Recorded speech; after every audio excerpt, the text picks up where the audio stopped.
Alright, I think it's about time to start reading this. Yeah, I should maybe put on some music in the background. Uh, well, I don't know. Let's just go to C418 because it says we can stream, and I did buy. See, I own this. I own it. He allows people to put the music on stream as long as give him credit, give him a little money. So I guess we're doing Minecraft music for this. Um, just start here because this song is silly. I don't know how loud that's gonna be. Hopefully not too loud. Well, I can't hear it at all right now.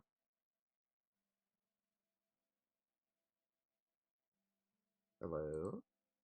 Damn it.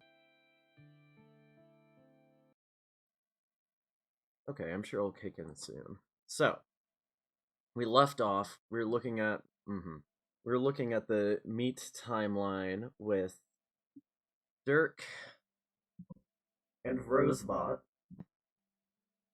and Terezi is somewhere around here. They are off to crash land on a planet. Dirk is fucking with the narrative, and that was all on. That was at some point. We're not gonna worry about it. Let me see. Maybe I should. There we go. Turn that up a little bit so it's audible. Yeah. So there they are, crash landing on their new planet. And I forget if the other details have been revealed yet. I have been a little spoiled. And if you look closely at this, I probably showed it off in the last stream, but to be continued. Might be hard to see against all the other black there, but it's very faded. I promise you it's there. So, where are we now? Chapter 1, Ghostflusters. And we arrive in the Candy timeline. And you can tell, well, aside from the fact that this is obviously Earthsea and not a bunch of people on a spaceship, we have the parentheses around this to indicate it is dubiously canon. And with all the setup out of the way, let's go ahead and get on this. So,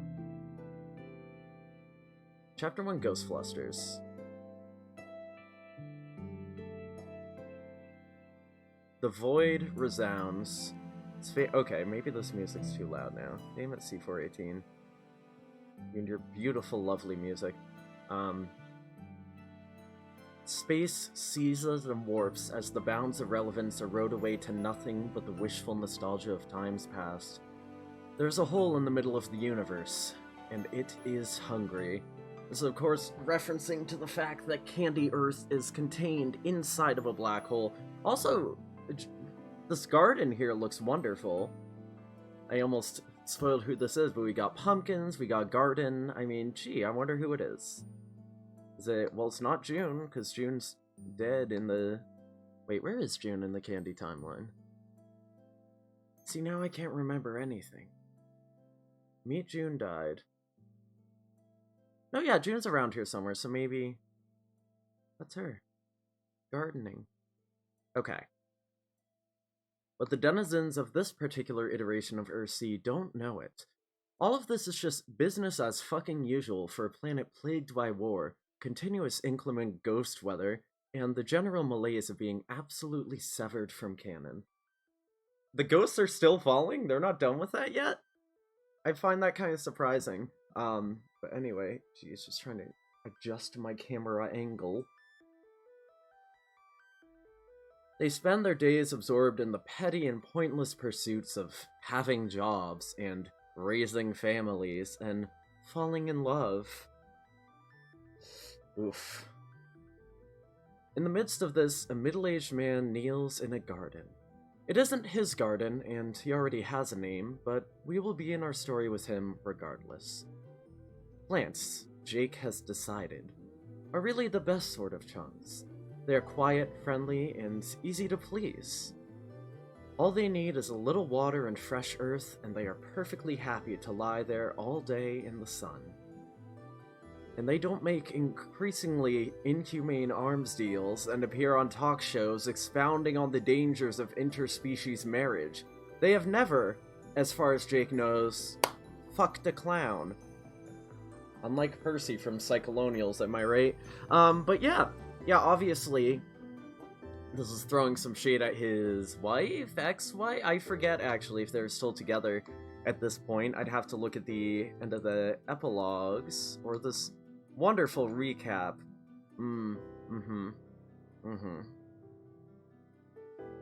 Where's Jake? Friska, oh yeah. We're not talking about Friska, we're trying to find out about Jake.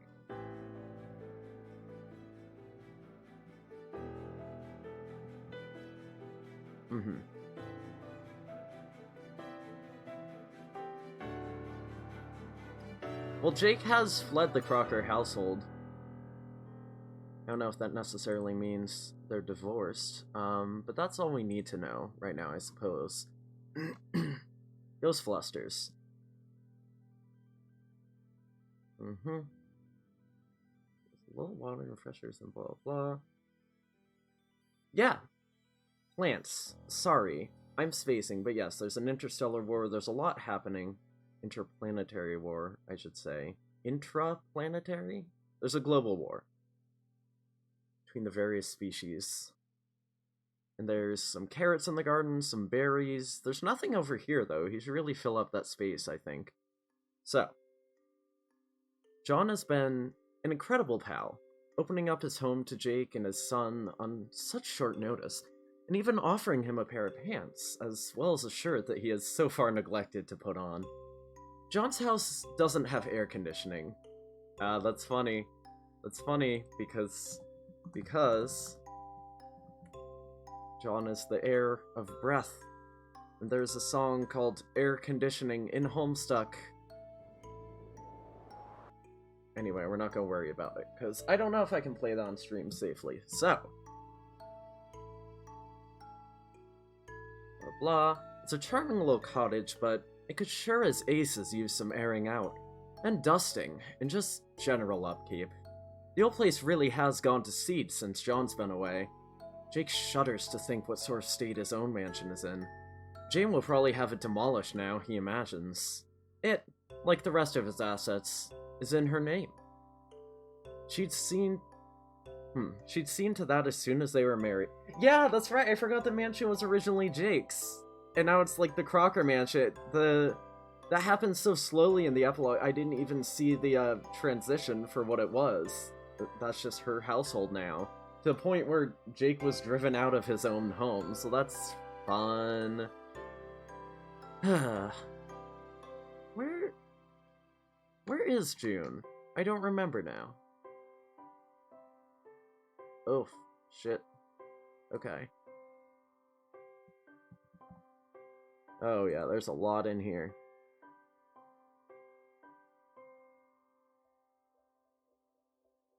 Yeah, last time we saw Jane was at Roxy's old house and asking her son, Harry Anderson, to go for a drive. Okay. Back at Shea Crocker, there had been a legion of hired help to take care of the ins and outs of running a household. Jane's far too busy to bother with such things, and Jake, well, he just never bothered. Why should he, when there are other people to take care of it for him? But the decades of easy living don't change the fact that he spent the first 16 years of his life in the deep, lush bush of the South Pacific jungle. That's true. There certainly had been no one to cook and clean and bring down the big game then. Besides his grandma, but she had him shooting as soon as he could hold a pistol. And she died when he was very young. So she didn't have much time to teach him stuff. He had to take care of himself after that. No pistols are shot today, but Jake is determined to have the place in tip-top shape by the time John gets back from wherever he is. He hasn't seen much of Tavros today either. Right, Tavros Crocker, who is Jake's son, who is a human. Anyway. But that's not unusual. He's probably out with his Kismesis, the one he thinks Jake doesn't know about. Oh, that's so fucking funny. Jake just fucking knows about Vriska Mariam Lalonde.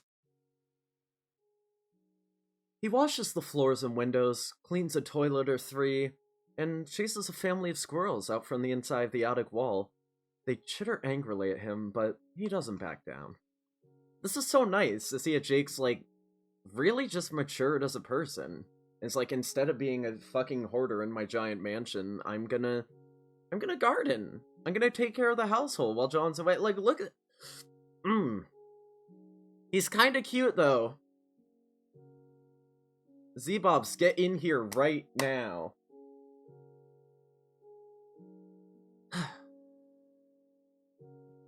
As the day wears on, and the shadows grow longer, Jake washes the dirt out from under his fingernails, and his eyes fall on the bottle still sitting on the counter.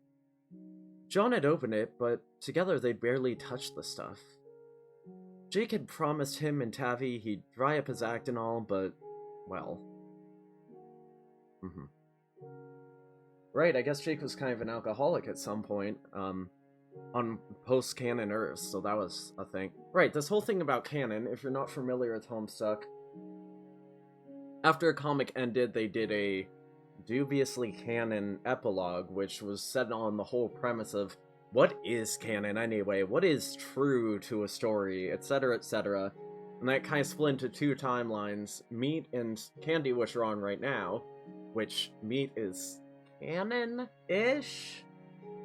And Candy is supposed to be, like, not canon, like fake, but they're both kind of happening in the context of each other. They're tied together. It's weird. Well, one thing at a time. Oh, gee. And you notice they're the little, the heart symbols for, you know, Dirk's aspect, heart.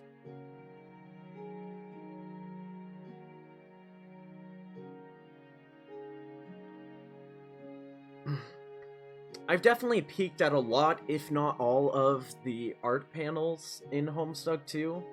This truly is my first read-through. Mostly, like, I haven't looked at, like, a lot of the words and such, so I don't know the full breadth of the story, but I've seen this image before. I mean, you all saw that. I just noticed it parallels the lamp on the ceiling. I didn't realize that before. Huh. Anyway. It's good art. It's good coloring. It's just fucking beautiful. Like, all of this was, but that gif especially is just really striking. He wakes up in, like, a nightmare of his childhood, and, like, even the grays are, like, color tinted. It's just a good sense of art. The jungle air is heavy, humid, and familiar. 20 years on, and the thick drag into his lungs settles on him in a blink. Okay, I need to restart that, because what the fuck was that inflection? The jungle air is heavy, humid, and familiar. 20 years on, and the thick drag into his lungs settles on him in a blanket of nostalgia, reassuring in its discomfort. A pistol is strapped to his leg, and all around him the shadows move in slow, threatening sweeps. He is deeper in the jungle than he'd ever venture in his waking hours. There were places on his island that not even his gran would tread, and she'd been the bravest person he'd ever known. Here there be monsters. And monsters indeed there be here. Jake doesn't recognize anything. The jungle of his dreams is wild and unknown, and there are things moving in the dense undergrowth. He slaps at a mosquito on his neck. Sweat drips into his eyes. He drops a hand to his gun, the tension prickling hot and tight at the base of his neck. Yeah, I can relate to that. Sweat would always, like, be in my eyes when I was at the fucking post office, and especially at the sunscreen, I couldn't wipe it out. It was so hard to keep driving. I had to stop and pull over sometimes. It was fucking miserable. Yeah, anyway. A sudden wind thrashes the canopy. There are pine needles in his mouth. There aren't any pine needles in the jungle. Ooh. The only warning Jake gets is a resonant growl that seems to come from every direction at once, before the monster is on him. a lithe creature of darkness and fury with more legs than anything mammalian has a right to. He hits the ground hard enough to drive the breath out of him, but he doesn't have time to catch it. He has to run. He knows, in the deep prophetic way of dreams, that he is no match for this monster. It is right behind him, its hot, damp breath waffling at his hair. What does it feel like to be eaten? He's about to find out. Yo, this is some good, like, nightmare shit. This is really good writing, I think. And it's interesting to explore, like, how Jake may have had trauma of growing up on his island basically as potential prey. Oh god, the monster. Oh. Also, I love how he has the gold pistol. You'll notice these are, that is his outfit from Homestuck. Let me see if I can find it. It'll probably be easier in a YouTube video than a Flash animation, but of course they convert it all to YouTube anyway. So, let me see. I'm gonna mute this, I'm gonna try to go through the animation. But, yes. Homestuck. That's not quite the right outfit, but those are the guns. I think he has a different one here on Low-Tac. There we are. Winner, chicken dinner. Sorry, we always say that at my workplace. But yes, there you have it. That is the outfit Jake's wearing in his dream mare. So it's like he's back remembering specifically his days with Dirk. And also, I didn't notice this before. The green canopy with the red sky. I did not even... If I had not gone to that Flash animation, I would not have even picked up that that's in parallel to Low-Tac, Dirk's planet. That's very interesting. And of course, when we go through his dream, we see a gloved hand reaching out, pulling him into the canopy. And oh, yeah, and I didn't even mention before, I like how, Jake is kind of looking more like a Grandpa Harley now. He's, like, not quite old man, but he's got the mustache. And I don't know, it's good. It's a nice, like, intermediate... I don't know, it's just a good way to draw him as a middle-aged person. And there's Dirk. Dirk, who, if you'll remember, is dead in this timeline. He died as a teen. Or, not a teen, he was in his young 20s, but, wasn't there something in here about a number? Oh, first 16 years of his life, yeah. So Dirk was, I guess, 23 when he died, if I remember the timing of the epilogues correctly. Who? Dirk? You're welcome. But you're dead! Nah. Yes, you are, I know that much. I saw your body. I carried your coffin chock full of all those stupid fucking swords. Nope. Don't nope me, mister. I know a dead Dirk when I see one. Sure you do, but that wasn't me. You're really surprised to find out I got a couple of spares? So, what you're saying is you aren't my Dirk. That is a whole nother conversation that we really don't have time for, pertaining to exactly who or what your Dirk actually constitutes. Do you mean the Dirk from your timeline? Then yes, that Dirk is dead.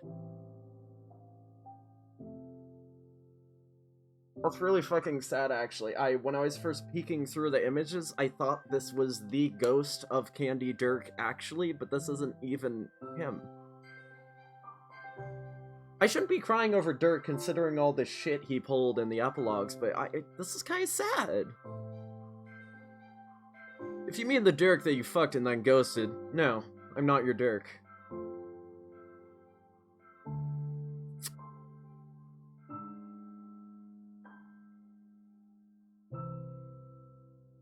Oh, I see. These are all different ways to describe the same. You Dirk that you fucked and then ghosted. No, I'm not your Dirk. Right, because then he got together with Jane. Recursive! What is up? What is that emoji? I can't. Let me see. Emote. 2 p.m. fear. I should make my chat. I should make. You know what? I'm gonna do it right now. I'm gonna change my settings for my fucking chat box. Because these emojis have been too small this whole time. Maybe I'll go with the boxed theme. I know that's what, Yeah, this should be better. The top coin holder badge. What the fuck are this? Hold on. I'm just checking the settings. The emotes, and then, hold on. I'm trying to remember hex code so I can customize this. Hello. Oh, is there some lag? Let me see how this looks. Okay, I'm gonna try that. I don't know if the color's gonna be good. Try send some messages. It did just totally wipe them out. I'm so sorry. Yeah, but I can keep an eye on the preview if I need to change the settings again. Cool. Very cool. Hey, how's that actually look? Is that any larger? Is that legible? Let me see. Here I am fucking with my settings on stream. I should just done a test.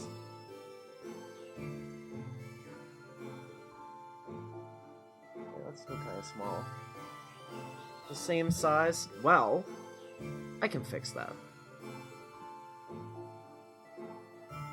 Just 1 second. Let's try with 600 instead of 400. This is probably gonna overlap the whole fucking thing. Yeah, I definitely made that too wide, but we're gonna try it because at least with Homestuck there is some extra space on the side there, and oof, now that got cut off the edge. I'm almost done fucking with this, I promise, and voila. There's a lot of negative space on screen to you. There is indeed, and I have to say some of that negative space is for things specifically, such as notifications, and that was obviously just me doing a test notification, and this logo, which I don't have permission to use yet. Oh, but if you mean negative space from the Homestuck itself, then yes. You're absolutely correct. Maybe I should just zoom in, right? Let's try just zoom in.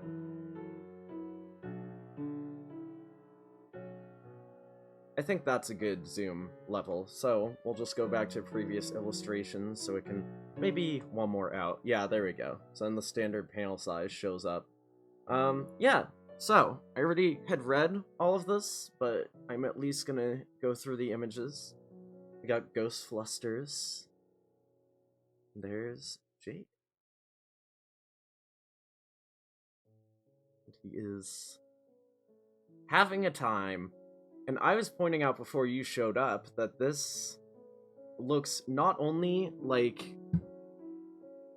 his old forest from when he was growing up, it also looks like Lotak, the land of tombs and Krypton, with that sky color and even the, the dark green buildings. And that, of course, is the outfit he was wearing on Lotak. Anyway, there's Dirk. Apparently dreams are a thing. Well, yeah, dreams are a thing, but I'm just trying to pick apart the meaning of the dream environment. Or, oh, you mean like... Hold on. Why the fuck are Dirk's shoes green tinted? That's... I don't know why that's sticking out to me so badly, but that just seems really strange. You'd think they would be red or whatever. I guess it's to not draw attention to them, artistically. Oh, the mechanic says dream altogether. Well, I think it's been implied in Homestuck before that, like, everyone dreams in the dream bubbles, and they just have normal dreams, and that's what, I don't know, it's interesting. Okay, dead Dirk. Oh, do you mean the Dirk from your timeline? Then yes, that Dirk is dead. If you mean a Dirk that you fucked and then ghosted, no, I'm not your Dirk. If you mean the Dirk that you felt closest to, that you really knew... I thought you said we didn't have time for this conversation. I just want to know how you can be here and also in the ground. You like I spent a couple of decades as a dominatrix's trophy husband. He forgets all about his old friends. Fucking rough. What about the good times, Jake? What about when I almost made you shit your pants in front of a blue girl? Ah, brain ghost deck! In the ghosty flesh. What are we saying? Where is... Where is the dream bubble?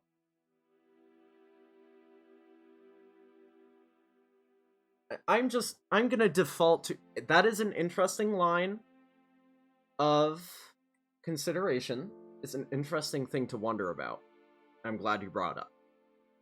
I personally, my answer to that is time and space are really fucky in the furthest ring, so this could be a dream bubble in the past before it got destroyed. You know, but then Jade also doesn't have access to her powers anymore. It's ambiguous. You could certainly argue against my point. I'm not saying it's the absolute definite answer, but it's one answer, I think. It's one possible way to look at it. Jane really is a dominatrix.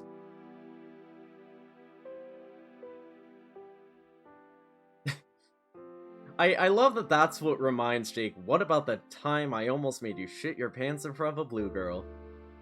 Crumbs, bro, where have you been? I could have used someone on my side. You just disappeared one day without even the old toodaloo to mark your passing. That isn't strictly true. I did appear, but it was in a catastrophic blaze of hope-drenched pathos. I even threw out a couple one-liners, but you wouldn't remember that. Because it was a different Dirk? No, a different Jake. Till recently, there's been a shortage of ambient narrative relevance for Dirks, since one particular motherfucker has been sucking it all up like a thirsty little twink at his first interspecies rave. Oh my lord. As if Dirk would ever be at an interspecies rave. Twink? Cripes, this is confused. What do you mean, Dirk is a twink? How do you not know this?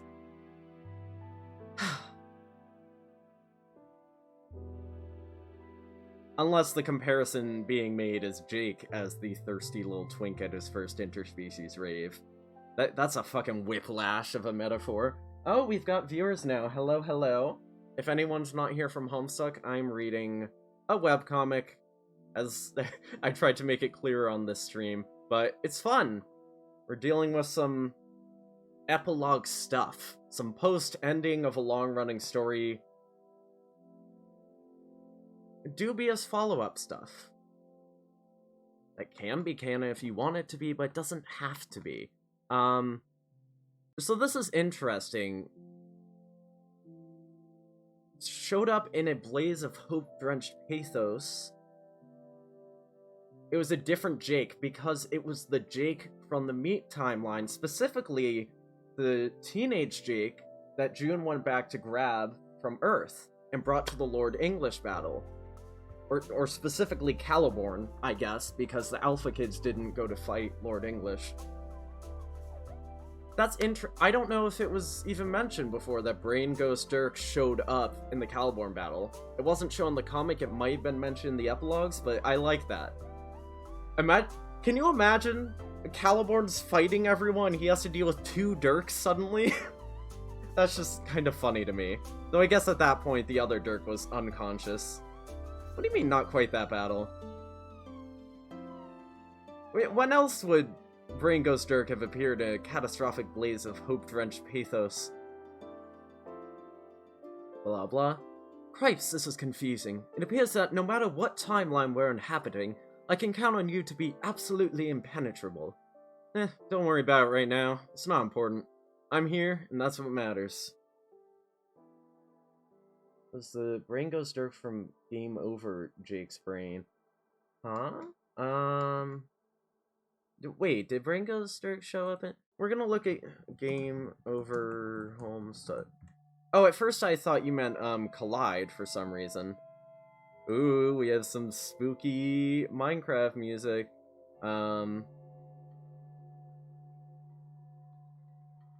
Oh, just before Game Over, actually.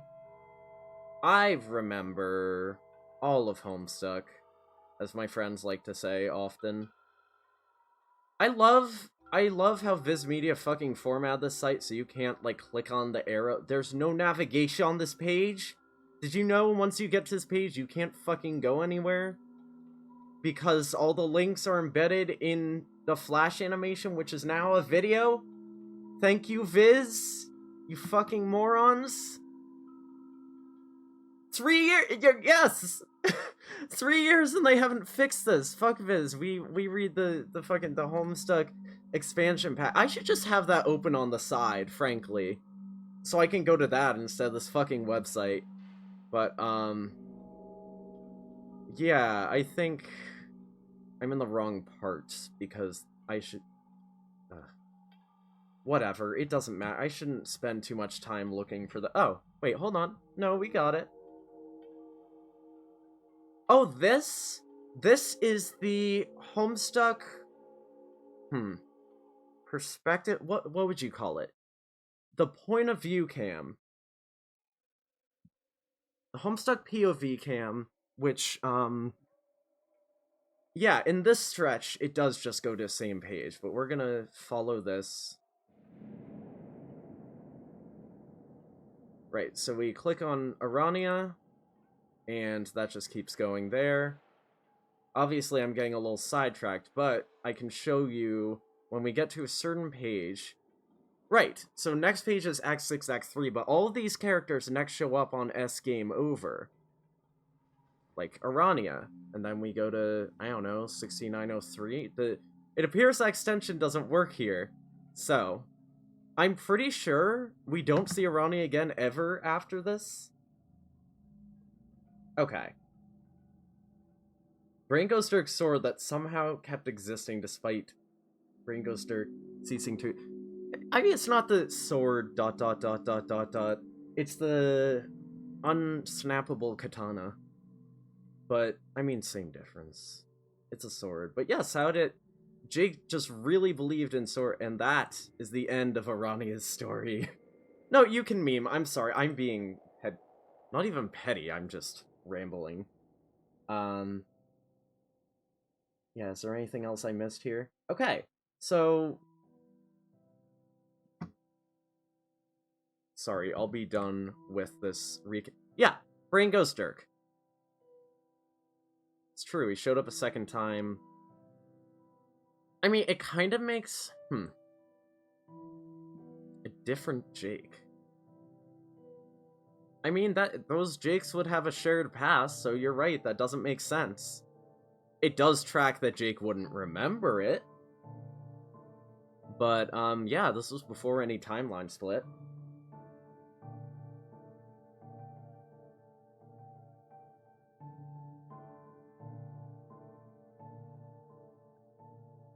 That's interesting.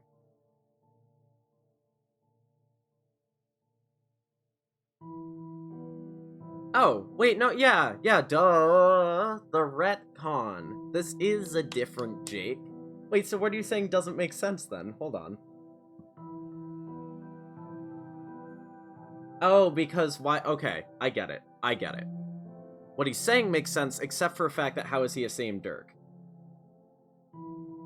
My take on that has always been that, like, Dirk as a Heart player, I mean, you know, they have a whole theme about, the split, like, alternate selves and whatever, and how that contributes to a whole. So I think, like, through some sort of heart powers, every Brain Ghost Dirk in every timeline is the same entity.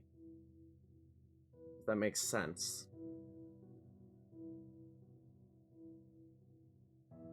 Brian David Dilbert. Blah blah, don't worry about it right now, it's not important, I'm here.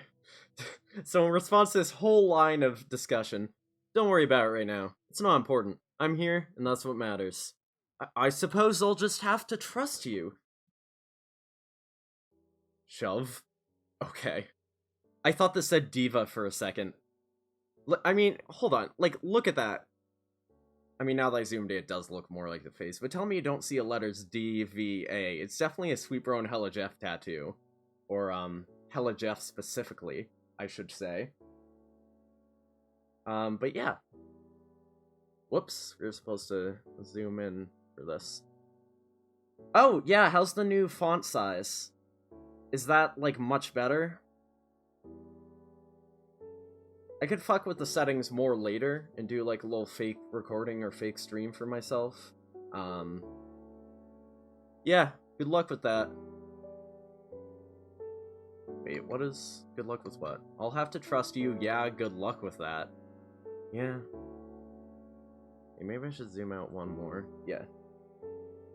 The size of chat. I like the size of Homestuck too here. I feel pretty confident about that. Are the emojis showing up better at least? And I might undo the, like, the fucking, It's weird, I set a color for the background, but it's not showing up in a color. It's just kind of that gray. But that's fine by me, I guess.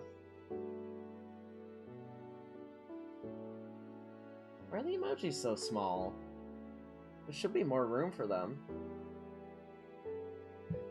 Oh, you know what? I think I know one other thing I have to change.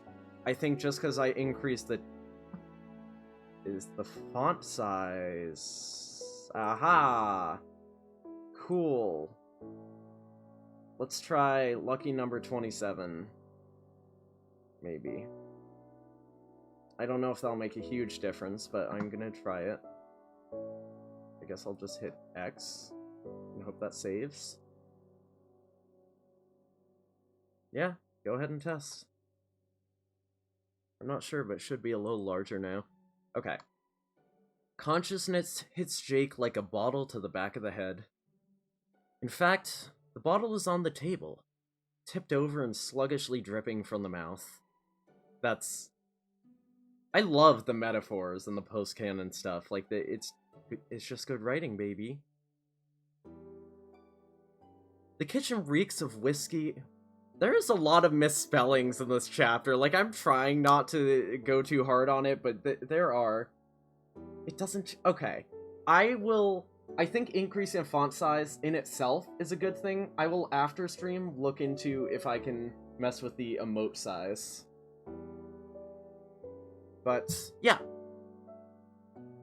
And his head pounds. At least he'd been home alone, and nobody had seen him slip back into old habits.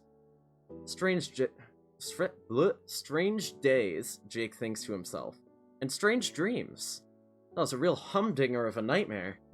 He hasn't dreamed of Dirk in years. And it felt so real, almost like he could have reached out and touched him.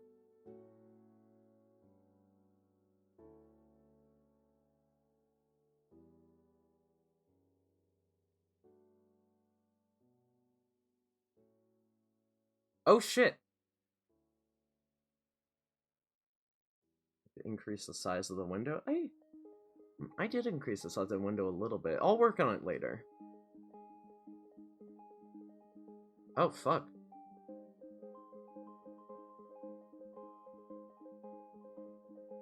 Holy shit, there he is. And he looks a little older now, I think? What in the flibbergating fuck? That's not a word. Dirk! Sup? Am I still dreaming? I have to tell you, my dream hangovers are not usually nearly this bad. I wasn't going to say anything, but holy shit, dude. You've really let yourself go. Not to say sloppy drunk look isn't working for me, because it absolutely is, but come on, man. You passed out in a puddle of your own drool, and what the fuck is that on your face? My face? What do you mean on my face? The mustache, Jake. Whose idea was that? Oh, you don't like it. I didn't say that. Point is, you are a fucking wreck, and no amount of well-maintained facial hair is going to be enough to hide that. Not for me. Now see here, Buster, you don't know the situation. You haven't been here. We've had this conversation before, Dingus. I'm you, and I'm me. But I only exist because of your powers. The fact that I'm manifesting here, in the new universe, outside of a dream, is evidence in itself for just how absolutely boned you are. What are you doing? There's a war happening. All of your friends are out there fighting, and you're just here, what? Dusting? Taking care of a house that nobody actually uses? You've been a useless sack of shit for 2 decades. I'm here to kick your ass back into active duty. Oh, Dirk. Classic Dirk. Give me a second. have to look at something. Ugh. You know what? No, I don't have to look at something. It's fine. You spent years feeling sorry for yourself, totally convinced you made the wrong choices, and that's all over. It's easier that way, isn't it? If you're a lost cause, you don't have to try to be better. Ouch! Wow! But you do want to be better.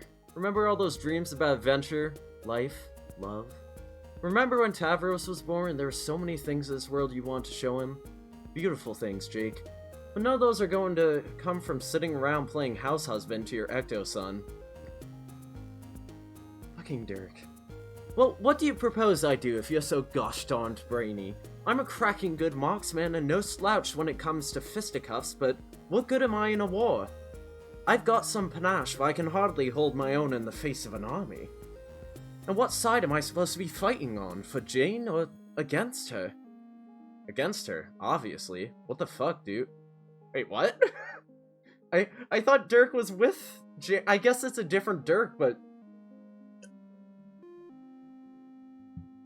That's interesting. But you were the one who wanted her to run in the first place. You wrote her a bloody speech. You wrote her bloody speeches. Yeah, I did. And every single one of them kicked ass. I want Jane to be a democratically elected president. Okay, right. I want Jane to be the democratically elected president, not a cake-slinging Jeff Bezos with a great rack. Jeff who? Don't worry about it. The point is, you have a chance to make a difference. You're in the perfect position to infiltrate her operation. Like a spy. Don't try telling me it doesn't appeal to you. Sexy little suit, slicked back hair, bunch of weapons hidden in unlikely places. We're both liking this idea more and more.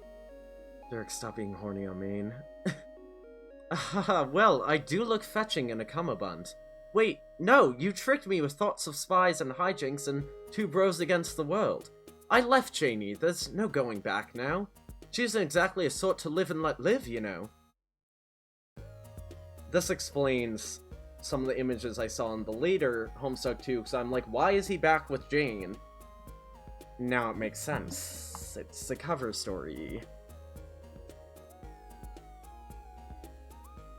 Oh, that's just ultimate self shit. Especially with heart powers.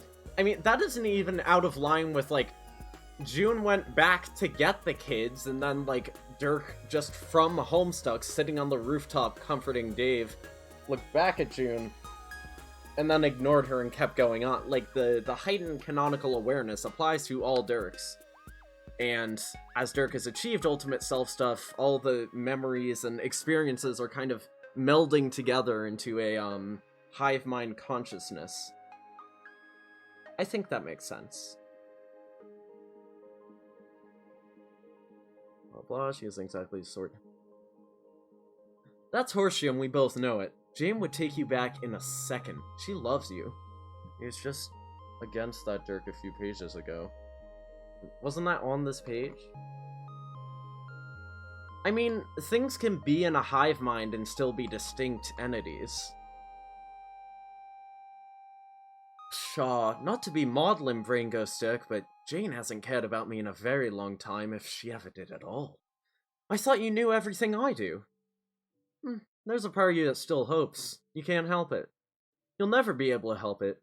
You're going to hope for a brighter future until you're in the ground. Better you than me, honestly. Sounds exhausting. You're going to do this, and we both know it. So why are we even still arguing?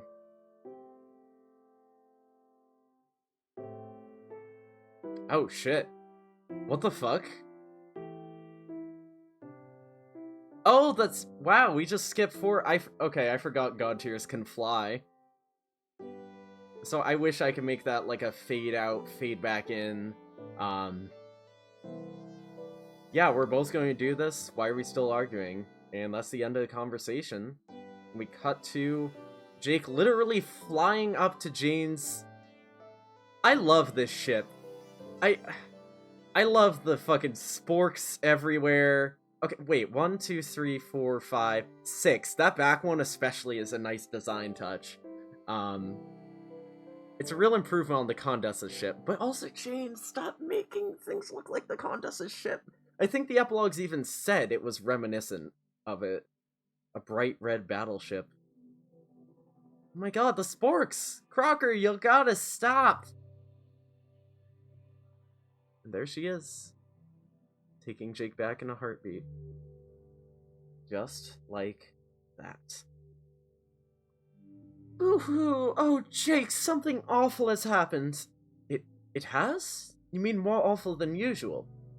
The opposition has taken Tavros, Jake! They've finally shown their true colors. I knew it was only a matter of time before they attacked our family directly. Oh, haha, well, the scamps.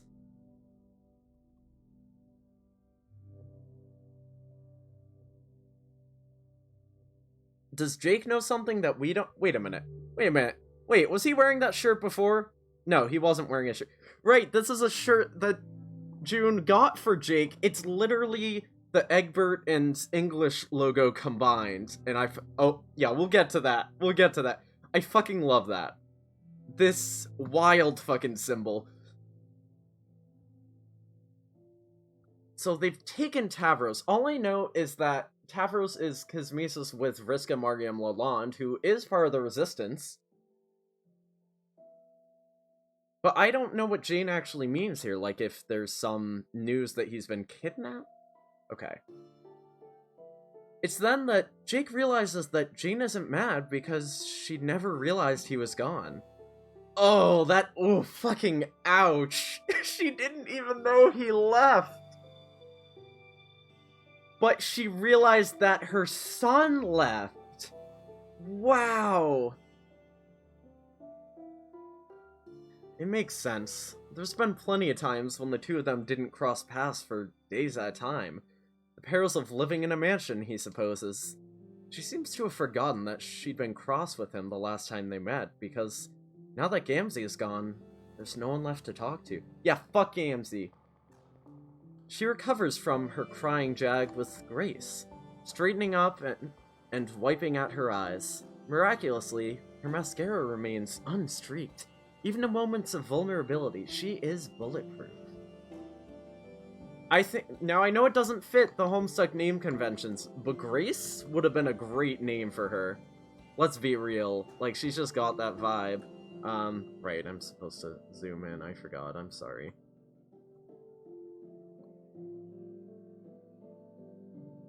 Well, again, good coloring, good lighting. The little fucking Crocker things, that's so unnecessary. The little fake wires aesthetic. Jake stands there and listens as she lays out her plans of vengeance. She's fucking crying and she's like, we have to send in the troops to get, we have to commit acts of war, Jake, you don't understand.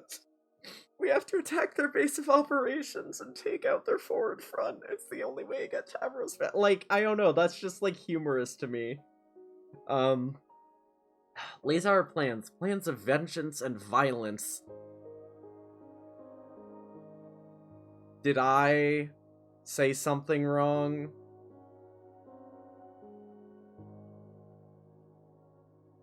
Oh, dear God.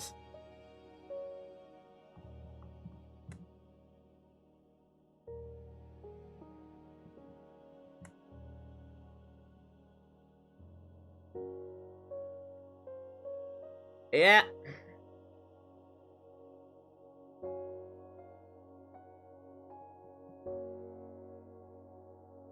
You're expecting Jane to have some... Okay. Jake and Tavros, I think for a foreseeable future, we're expecting Jane to have kind of a fit about it, but all we've gotten so far are certain divorce papers. She knows where Jake is, and she hasn't had drone fleet dispatched to nuke my house off the plane. I think that's a good sign. Right, not only are there divorce papers, but they were sent to June's house. So this clearly displays that Jane knew where... God damn it.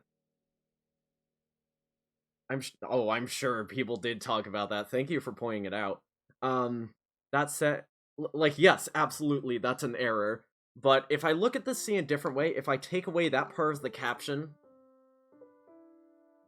I don't know if it comes out more later in dialogue, but I could absolutely look at this as Jane... what, changing her mind with time, missing him? You know, I don't know. I'm trying to stretch it to make sense. This was just straight up an error.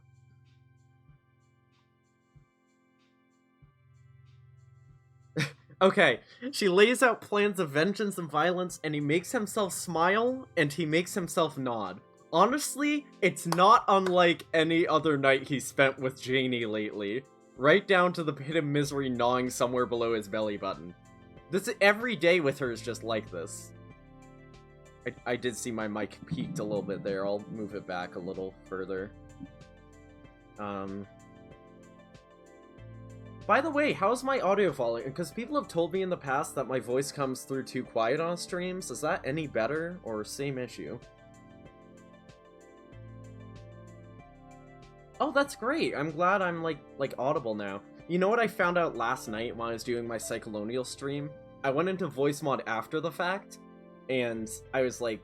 I looked at the settings on each individual voices, and...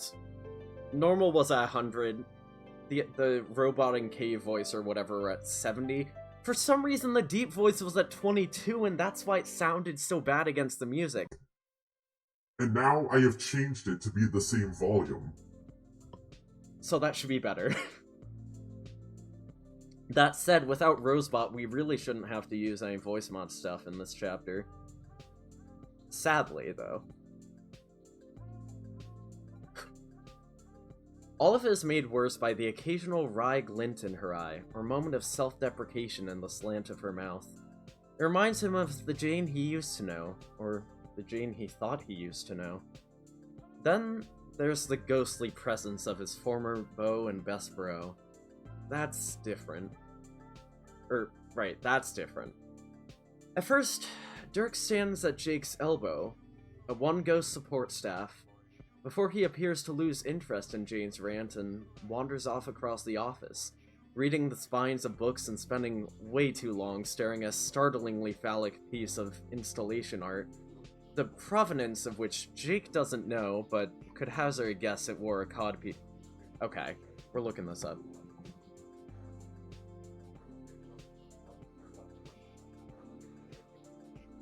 The chronology of the ownership, custody, or location of a historical object. Yeah.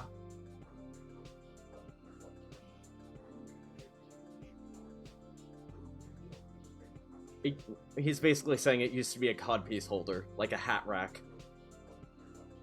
You know, I was thinking, like, I'd have to do, like, more than just this chapter today, but this stream's already gone an hour. I'm kind of surprised. And I do like this, pay attention to details with the ghost. Like, Dirk, he can interact with the world visually, but without Jake, I guess, fully believing in him. That's interesting. Maybe he only has a partial belief right now. I mean, actually, no, that makes sense with his normal state. He only became fully corporeal anytime Jake had an hope outburst. The point I was getting at, he's just reading the spines of the book because unless the book is already open, he's not going to be able to open it himself. It must be kind of frustrating. Okay. Provenance which Jake doesn't know, but could hazard a guess it wore a codpiece. Then he settles on Jane's death. Did the album end? I'm just gonna start over.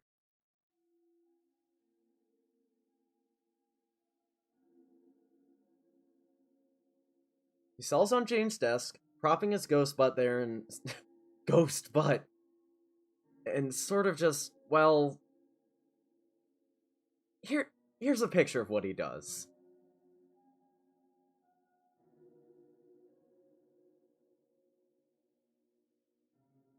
That's it.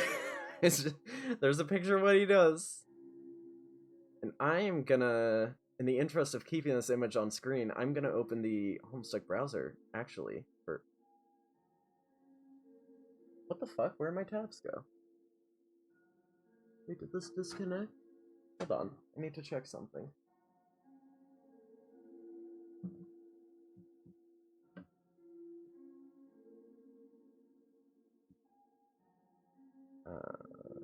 Let me try to open that again. Hold on.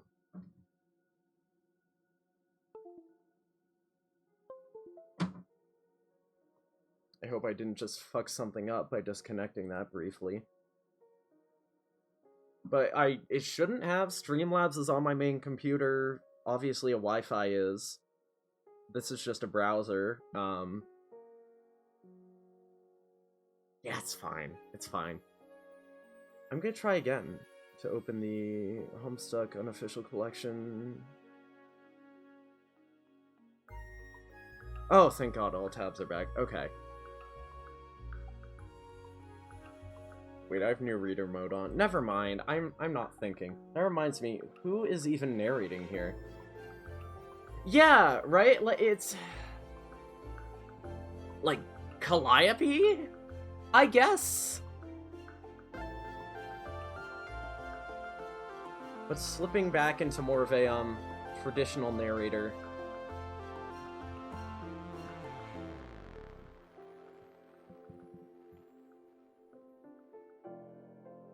Wait, yeah, she went on the ship. I don't know. It's just, maybe a narrator doesn't always have to. Why is there an I there? What does that even? What the fuck?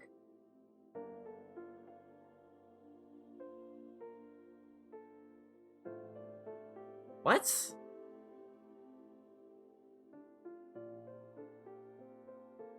Hold on. What is this? What do you mean my... What? Are y'all seeing this shit? Why'd Homestuck not be secure? What? Okay.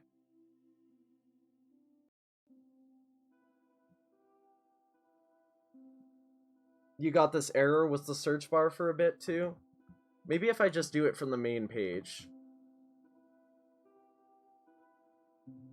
There we go. That's so weird.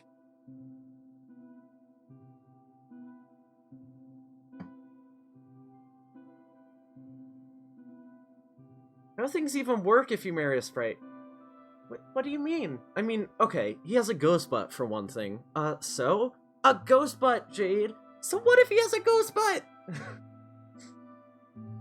Ghost butt. Where is... There it is. There's ghost butt.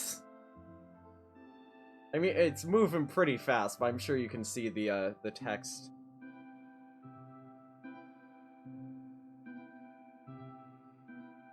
Yeah, like only the search, sub page or whatever you would call it.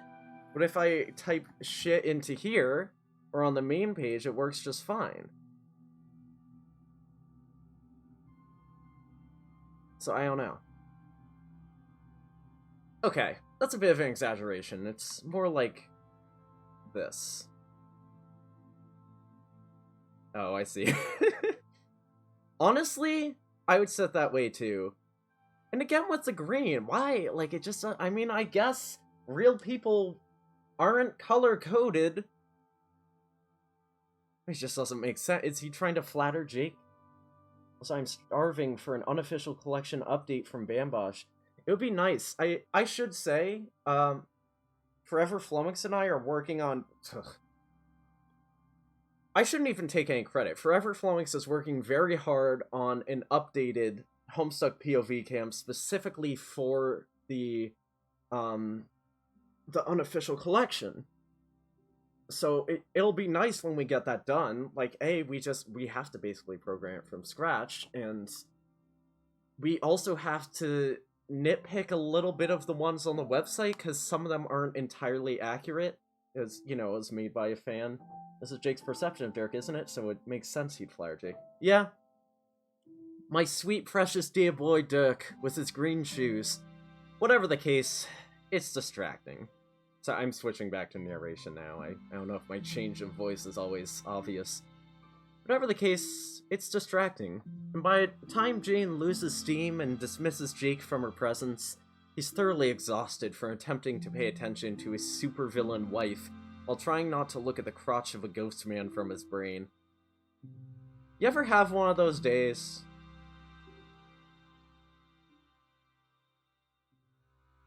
Dick, I look at this. I fucking love this logo. It's beautiful. If that's not on the wiki, it should be. I'll just keep this tab open, and I will change things as needed. That ad on the side just gave me psychic damage. It said Funko Jake Pop Funk. Funko Pop. See, we should put, like... Shouldn't we put that logo in his thing?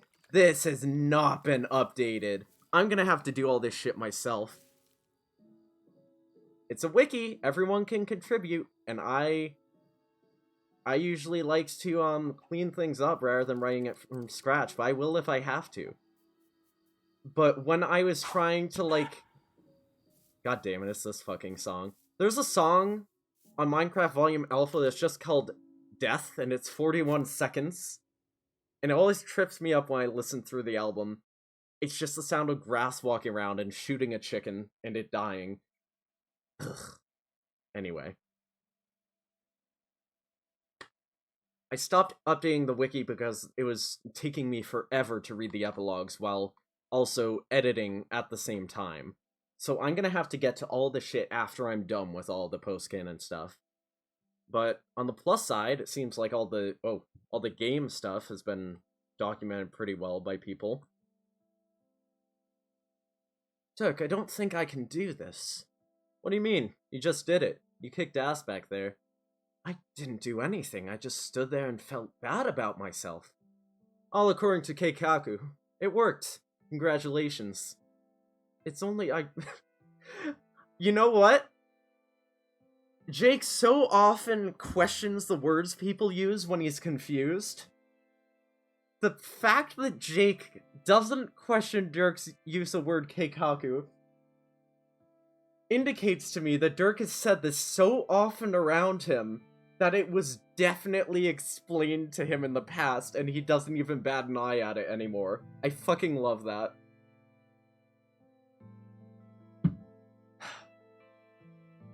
How many pages are in this anyway? I think if I go to the log, it should tell me how close I am, because I don't know if this is worth... Oh, great! That doesn't help me, because I had clicked on all those. Great! What's this? Through page 56. And we are on... Oh, yeah, no, let's do this. Let's fucking wrap this up. I didn't do anything, I just stood there and felt bad about myself. According to Keikaku, it worked. Congratulations. Hello? Oh, why'd the music stop? Uh-oh. Is internet bad right now?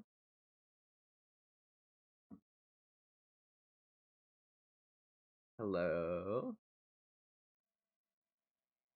Okay, that was weird.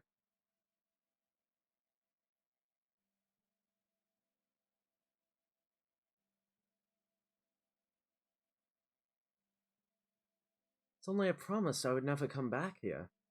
Promised? Promise who? Myself!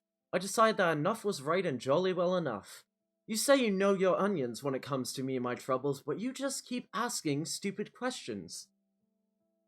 What would really help the collection is a truncated asset pack so it's not so huge. Interesting. Yeah, see, I'm biased with like, oh, I'll take whatever I can get, but you're right, that's an accessibility issue, and people need to be able to pick and choose what they want. The extras are nice, but I think I agree that the asset pack should be split into different folders. Or that, or you could just have the base pack and the full pack. That would definitely be a lot less unwieldy than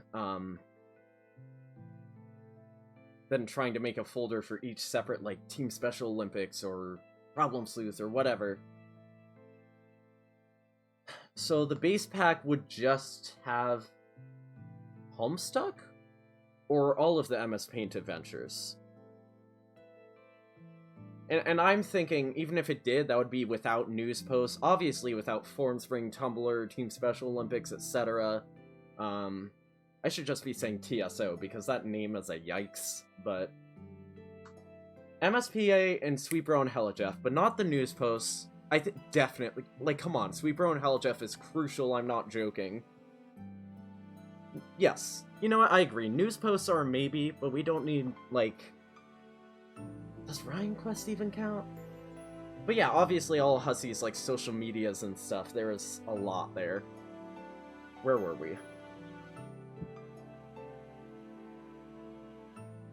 I like that the Homestuck 2 team is giving more agency and personality and faith to Jake than the epilogues people were. Like, there were some hints in the epilogues about, like, Jake is being treated stupid when he's not really. And you could argue that a lot of it is, like, the perspective of narration from Dirk, but also Alt Calliope did the same thing to a slightly lesser extent. So maybe it was a problem of being in voice to treat Jake that way.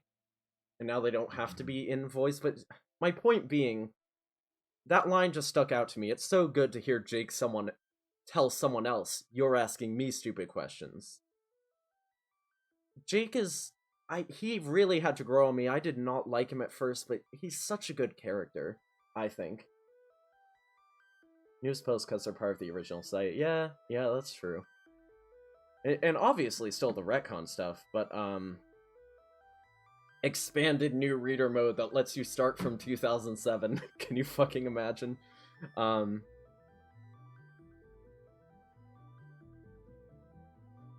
It would help. My main thing, I wish the new reader mode was more tweaked to unlock things according to the actual timestamps on the pages, instead of being like 2 days later, because I've noticed it's slightly off sometimes. And the log also has all the wrong dates on it, and just overall it should be updated to be... Like, Bambosh has the timestamps, so everything should be unified in that sense.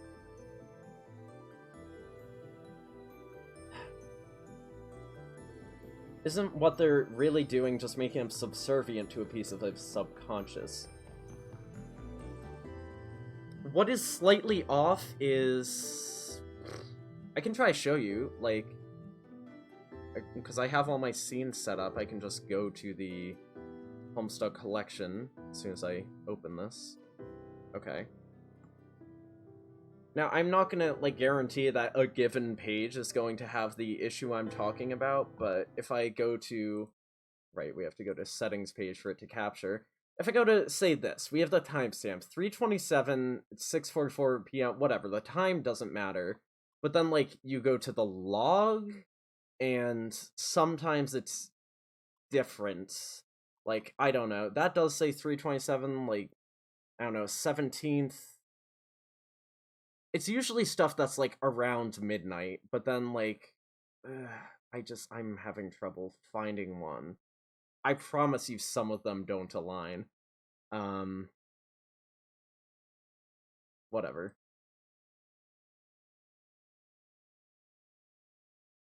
Oh yeah, the, on the log page on the Homestuck website, the dates were changed at one point, and definitely when Bambosh, like, copied this over to the collection, was using the dates on the log page for the log page, just copied it, and that's, you know, that's not a flaw or anything. I think I just found one. So let's see, 6:30, was it? The first page on 6:30:09, examine room. And then you go to a timestamp, it's actually 6:29:09 at like 8 p.m. It might have been a time zone. It might have been a time zone thing, but, like, aren't all the servers just in America regardless? The only way it would be past midnight is if, like, Viz was in a European server. I don't know. All I know is, like, if you're gonna have certain dates in the thing, then, yeah. I'm gonna assume the news posts are listed with the right date, because they seem to have been so far. But Alternia Bound, March 14th, that did not... The news post unlocked... I've noticed the news posts usually unlock, like, the day after they're supposed to, and then... Has midnight for EST as the previous day for PST. Yes, but it was 8 p.m. on the 29th. Wait. Yeah, 8 p.m. on the 29th, but the log listed it as the 30th. So that would be the opposite. So that would have to be Europe. Because 8 p.m. EST would be like 4 p.m. in California. That's all I'm gonna say. We're cutting that off here. That's just one example. I'm done saying time zones and specific times. But yeah, Alternia bounds. I'm gonna look at the log real quickly, and then I'm gonna stop again. What was it 3:14? Yeah, that didn't unlock for me until I went to like. Okay, I'm just gonna show off the example. And what page am I on? 3692. I'll fix that later.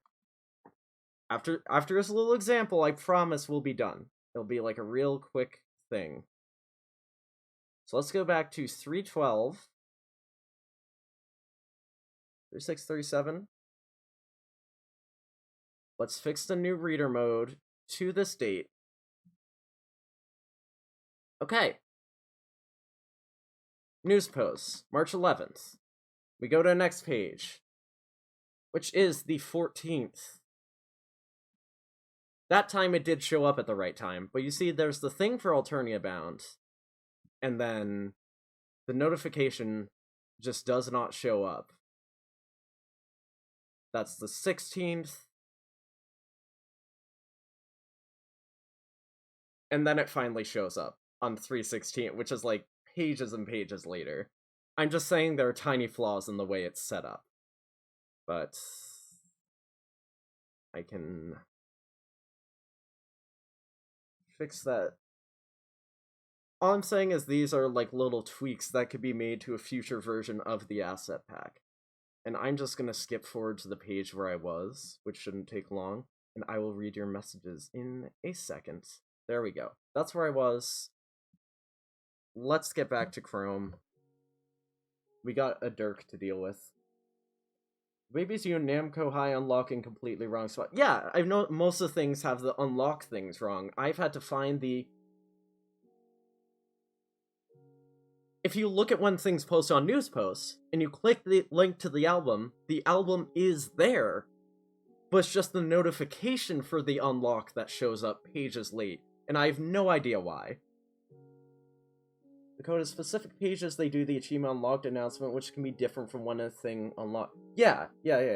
That's what I was kind of saying. When a Homestuck creator had the felt available before the message popped up, yep. Change the achievement pages to be less intrusive between scenes or something, or maybe it's just a mistake. Yeah, but that's all there is to say on the matter. Okay. Aren't they kind of just making Jake subservient to a brain ghost? Kind of. He's following Dirk's plans, and you have a point there.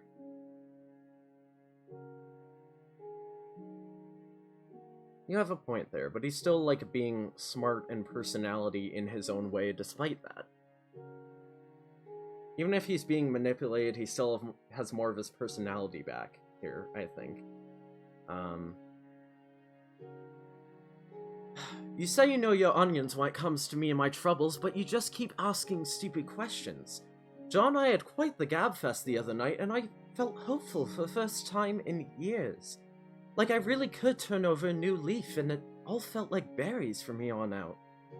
I really didn't think I'd fall off the wagon so quickly. I don't think being here is good for my emotions, to be honest.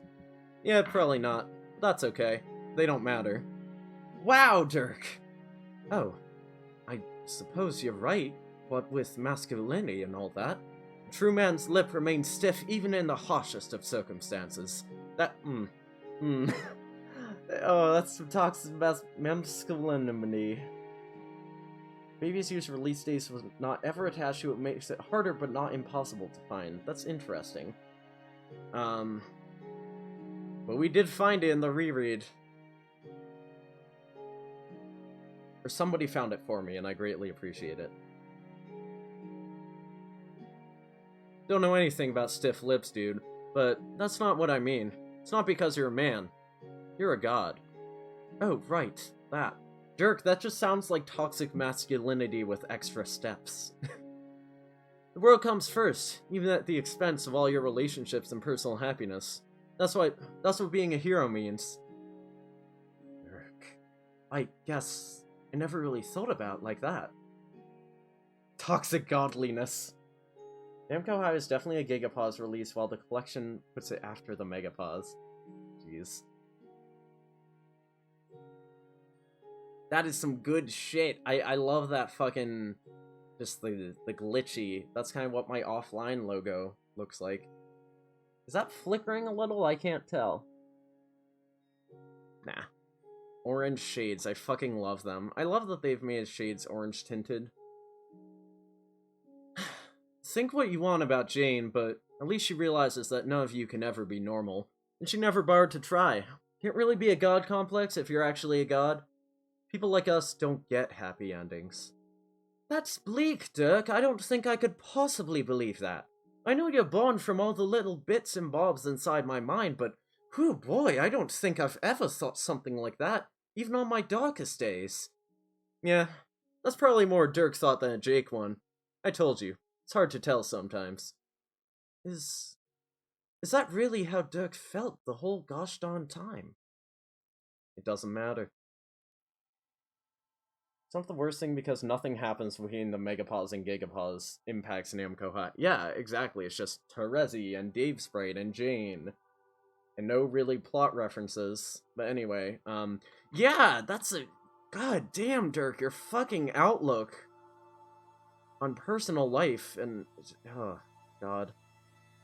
Why is there a shadow up here? Whatever.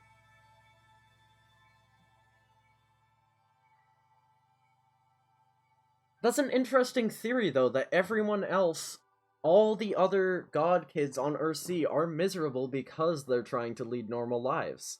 That is an interesting perspective.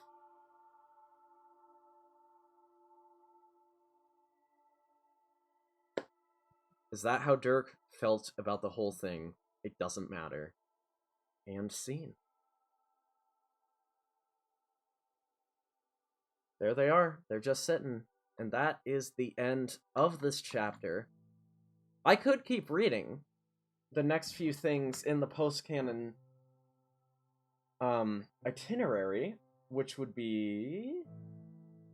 I put that on the Discord somewhere. I think there's like 3 more things before we get back to Pester Quest, but let me check my pinned posts here. Right, Homestuck Chapter 1, then Catnapped Part 1, the bonus comic, and Patreon Post 1, and Patreon Post 2, which obviously don't deserve whole streams on their own. A good chunk of them aren't even trying to have normal life. Well, yeah, that's fair. I mean, and also I guess it depends if you look at Candy versus Earth, or what did I say? Candy versus Meat. But for a while there, like, come on, definitely like Dave and Carcat and Jade and Jake, like, well, I guess Jake was a celebrity, but what's Jade doing? She's still palling it out with Carcat and Dave, and it's still arguably a normal life to be going on a youthful hookup party lifestyle. That's valid. But anyway, we could go to the bonus and see... Bonus content's now available for all readers. I'm not sure how many pages Catnap Part 1 is, because there isn't really a log here, I don't think. Let me see. The wiki might have it. We got our shit together. I made this logo. This article sure is a stub. We've really got some work to do. It's 8 pages? There's a lot of text? Let me see. Okay, actually, you tell me. Is there any Pester log? Oh, part 2 links to page 9. Yes. I'm being stupid. And we'll read that later.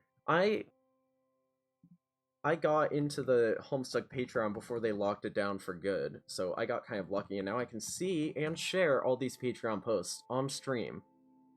I believe it should still be available because they said patrons will be able to see a post forever, if I'm remembering right. Each page has a short dialogue log. Interesting. More or less. Oh my god. Can we... This might take forever to load, actually. Oldest to newest, thanks.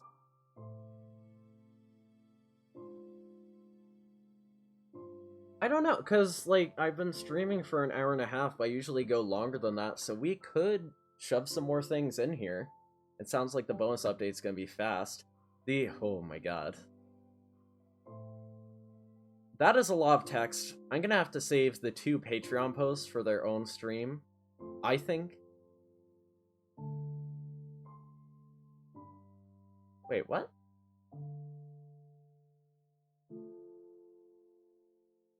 Oh, it's the November 23rd. Did I get the fucking, the dates wrong? I might have. This is October 30th, and the... Ah, jeez. Ah, fuck. Let me see. Yeah. Okay, I'm gonna have to update my post on the Homestuck wiki.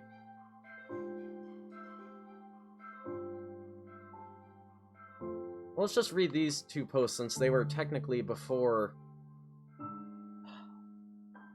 25. They were on the same day as the prologue. Or 10:30. Yeah, they were on the same day as Pastor Quest Volume 6. So, okay, let's read it since I'm technically behind. Dirk, his pantaloons, fucking Calvin peeing up. Dirk, Homestuck 1. I love that Crocker rifle. That is well illustrated. Complacency of the learned, Rose Lalonde. To the world's... Wait, what does that say? Superlative? Appending that one to Homestuck just hurts. To the world's most superlative father, R.L.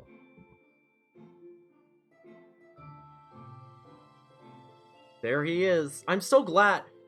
Homestuck never just gave us the sprites, and it's so useful that they just ripped it for us.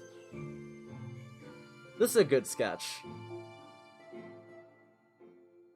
That is really nice. I wonder, do these images have names? No, they're just numbered 1 PNG. A close-up of the Tab watering can. I fucking love it.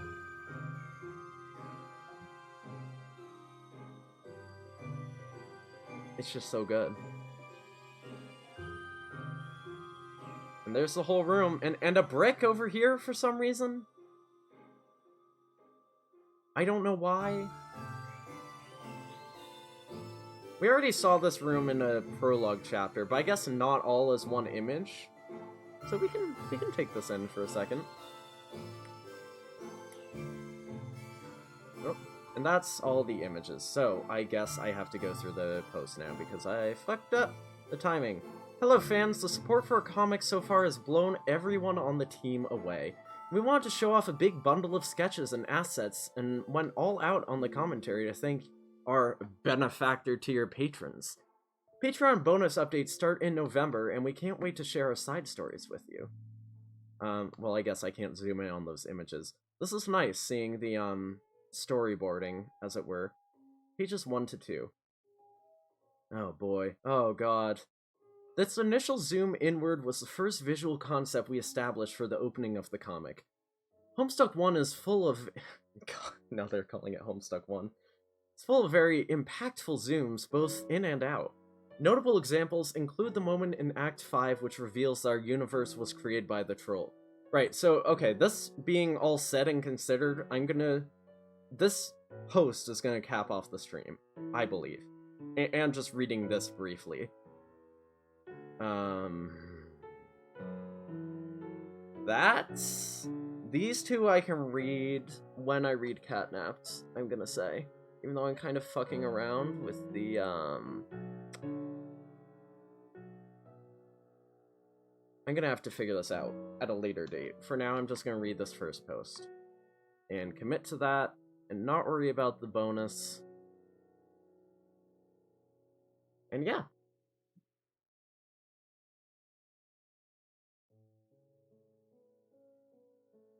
Blah, blah, blah. An opening of access which brings us back down to Earth. Despite not having any visuals at all, you may have noticed that the epilogues open with a zoom too, in this case, approaching the black hole that provides the main plot mechanic. Yeah!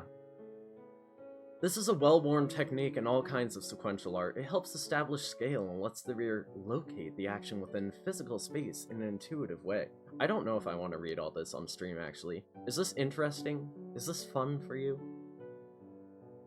It's also a narrowing, or broadening, of scope, focusing our attention on one particular moment in the story about to unfold, or conversely, breaking our focus and allowing us to place what we've already seen in a wider story context. The beginning of Homestuck 2, Homestuck Squared, calls for the former rather than the latter. Enlightening? Okay, I'll keep reading it then. Wait, what's the former rather than the latter? Narrowing of scope. Since we're starting from the scattered story elements thrown up in the air by the epilogues. It's a journey to the specific from the nebulous, literally in this case, since the first shot shows the Theseus flying through an actual nebula. This is no coincidence. Anyway, that's enough of that. We've got a whole update to get through, and we've begun in typical fashion by spending an ungodly amount of time talking about something relatively straightforward. Here's hoping that the rest is succinct and breezy by comparison.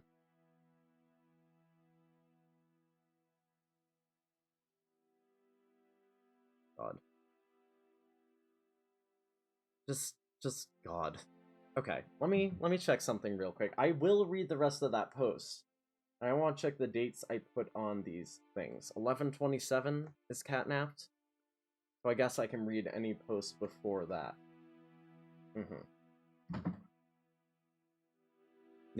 Narrator, it wasn't.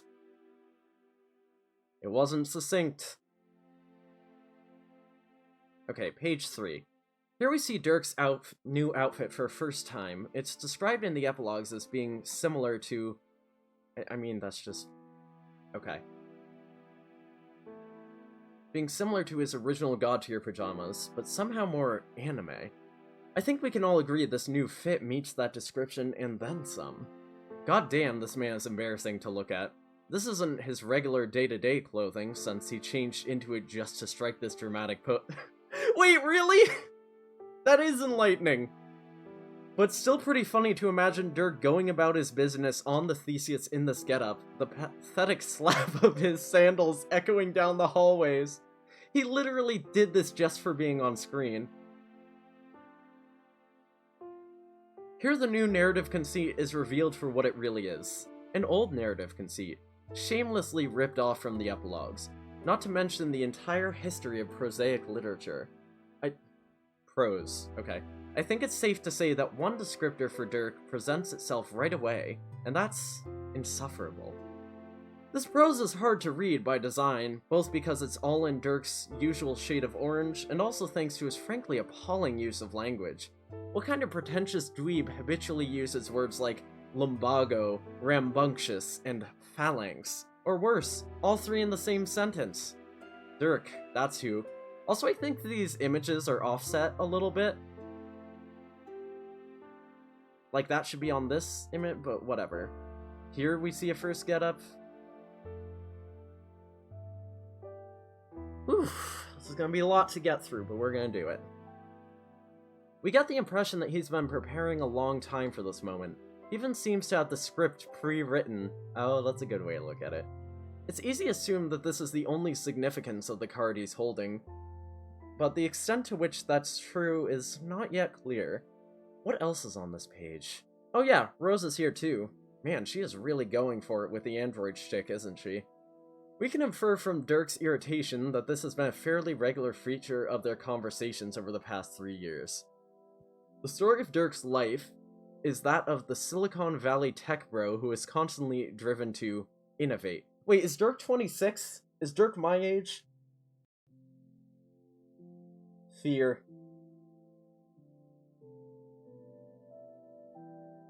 Without ever stopping to consider whether what he's doing is a good idea or even ethical. Yeah, that's Dirk. But unlike most billionaire techies who apparently aren't beholden to justice, poetic or otherwise, this actually comes back to bite Dirk in the ass every so often. He's forever being told just how full of shit he really is, and most often is by his creations themselves. And what's worse, since he clearly believes on some level that the artificial life is... Okay, on some level that artificial life is inherently superior, he's just gotta man up and take it. Huh. In this sense, Rose is carrying on a long-standing Homestuck tradition of trolling Dirk for being a biological normie. So... Dirk was always building all those robots. I never considered that he considered them superior. But that could also be why he gave Rose the robot body. There's a lot to dig into there. Here we make a return to Homestuck's traditional sprite style. We felt it was somewhat important to have a nod to this in some way or another, since it plays such a part in establishing Homestuck's... Okay, what is going on with all these... Page 5? I have to, like, go through this now, page by page, to see what they're actually referring to.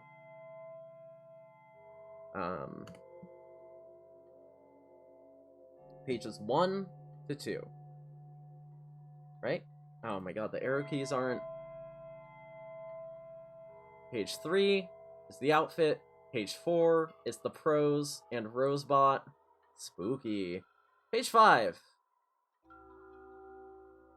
Here we make a return to Homestuck's traditional sprite style. We felt it was somewhat important to have a nod to this in some way or another, since it plays such a big part in establishing Homestuck's own unique flavor. Also of interest is Rose's line about heroism and Dirk's reticence, since there are multiple ways one could take this.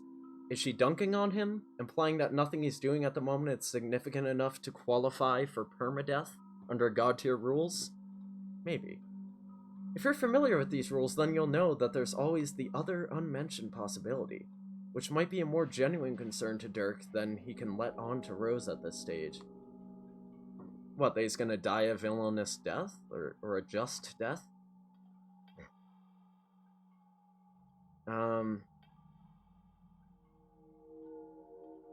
I think we can remain calm in the knowledge that nothing particularly heroic is going on right now, at least not that I'm aware of. Right? Give me a couple... Right.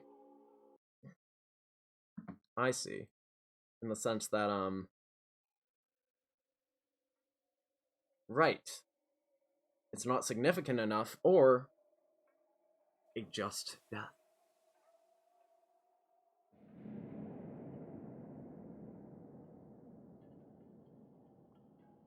When the update was first posted, this page is where we stopped. For about half an hour, there was a submission box at the bottom of the page for people to give commands. That might seem like far too short a time to get a good selection, but all in all, we got over 9,000... God damn it, it's the fucking meme. Over 9,000 in just 30 minutes.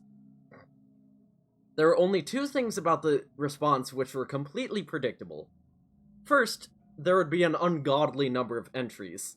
And second, that the vast majority of those entries would be some variation of telling Dirk to go fuck himself. I love that. They knew.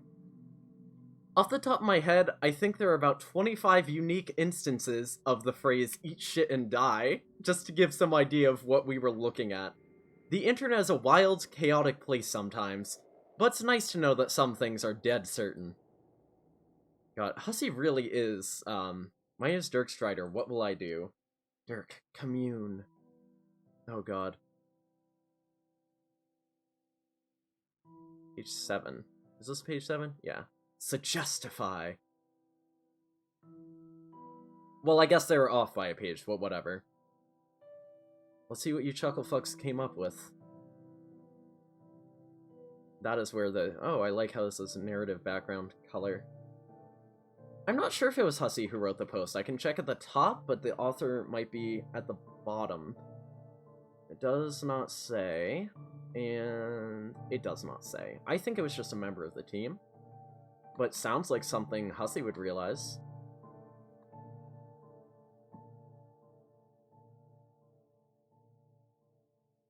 At this point, we can't go any further without taking a moment to admire the artwork. Like, holy shit, are you seeing this? Homestuck 1 was the training ground for a lot of incredibly talented and hard-working artists. That's true. Many of whom have gone on to have successful careers of their own.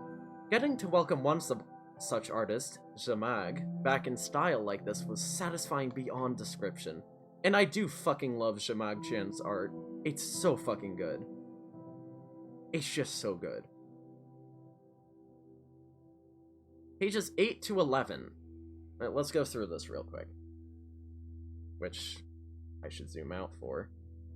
Dirk stopped making Homestuck. Yeah. A classic stare-down sequence culminating in an equally classic Strider command box slash. We had every part of this already made prior to posting, except for the actual command itself, which was a genuine submission from a reader. God. Hussey inadvertently psychoanalyzed his fans. God damn it. Psychocolonialized. Yeah, no, you put it in a good enough way, I think. A genuine submission from a reader. Stop making Homestuck. I fucking love it. But they were banking on anything that told Dirk to go fuck himself. Everyone who fell in love with the comic now had a fragment of his writing in their minds. Their brain goes dusty. That's so fucking recursive. Why would you say that to me? I love it. The other main possibility we consider was, Dirk, use the narrative powers to remove a rib so you can suck your own dick. This is just to give you an idea of how close we came to going in a radically different direction, by which I mean radically the same direction but with a different line providing the gag. Okay, page 12.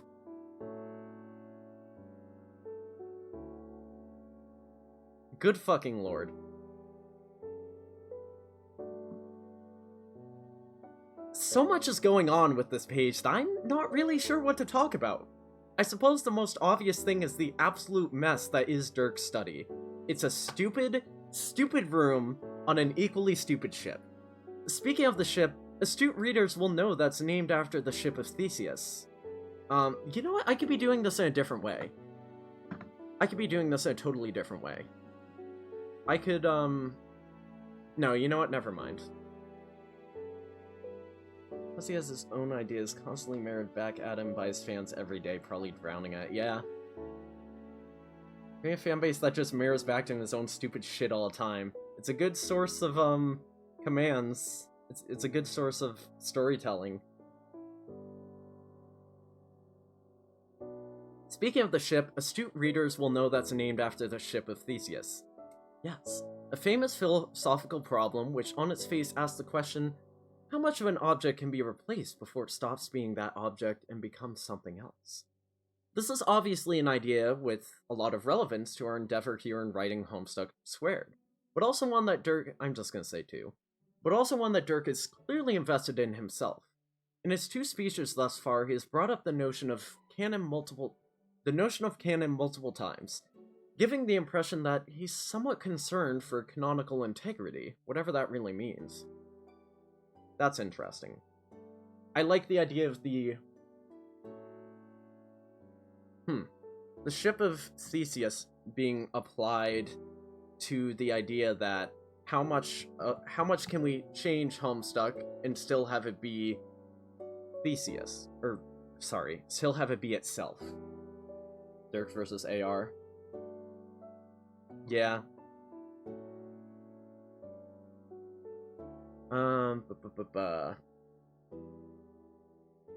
His quick dismissal of reader input also points to this concern. And now, seeing Dirk's room for the first time, another facet of this concern presents itself. Dirk has amassed a large number of familiar objects from Homestuck canon, themselves all somehow representative of ideas within the Homestuck universe.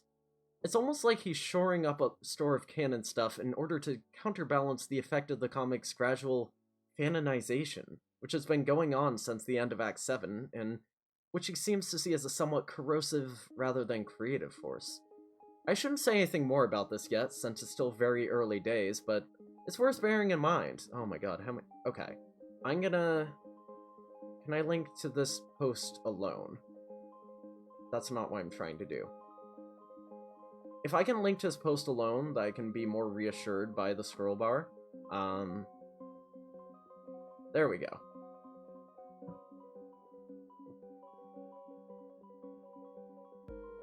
So which is the original Theseus? Neither or both? Oh, wait a minute. Really, every bit of Homestuck had been replaced by this point. The original author would be used in our construction, making another project. Oh, that's interesting. I can't believe Psycholonials is the real Homestuck.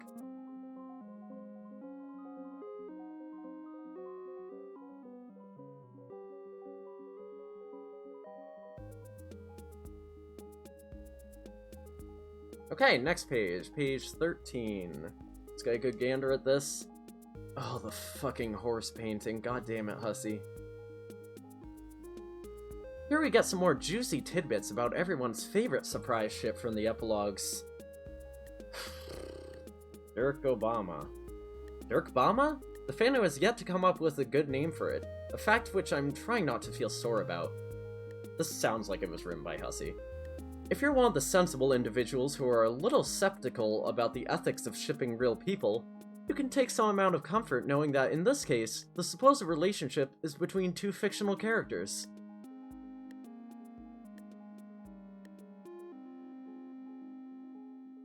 I guess!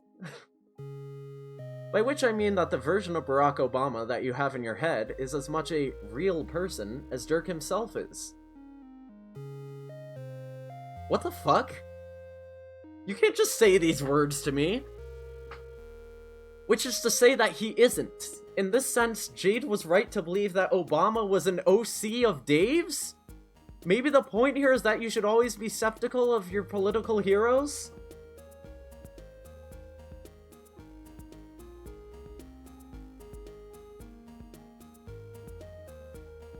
Brain Ghost Obama. But there's a real thing being touched on here that I actually think is an interesting point of discussion, like the idea that,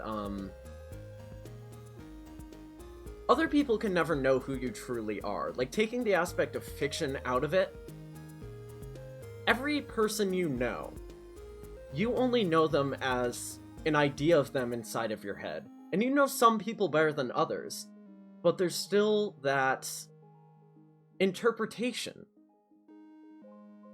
We can never really know other people, we can only interpret them. We can be some measure of accurate, maybe a high measure of accurate, but I think that's what's being touched on here, is Dave doesn't really know Obama, I don't really know Obama. And that's low on the list because, frankly, like, I don't know him personally, he's a political figure, and that applies to most of us in our, not even opinions, but perceptions of him.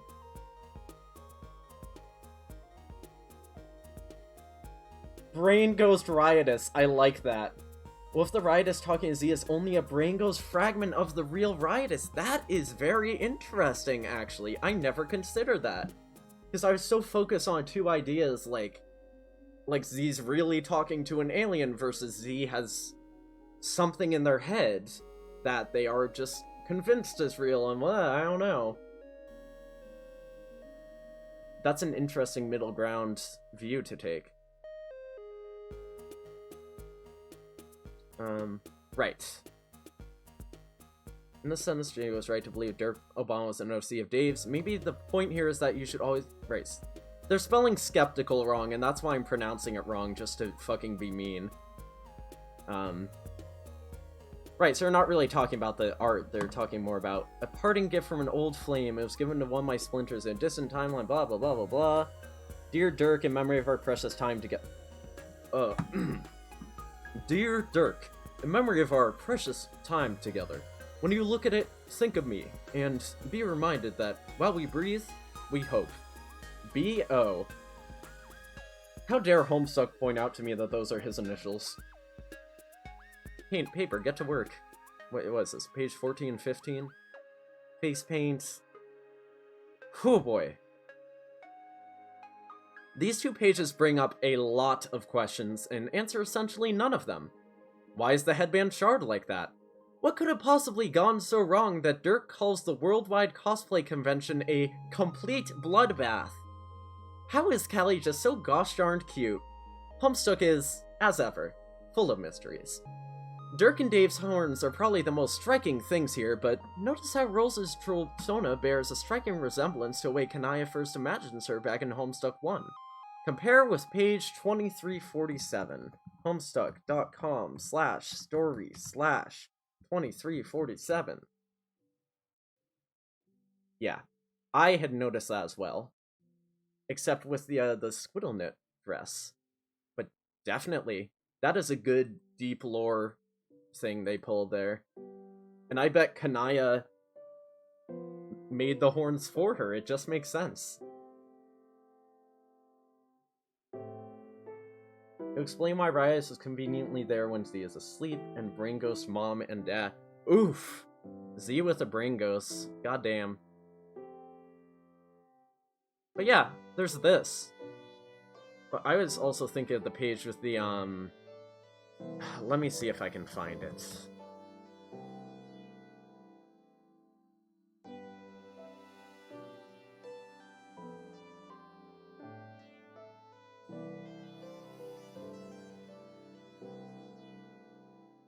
Thank God for the POV cam.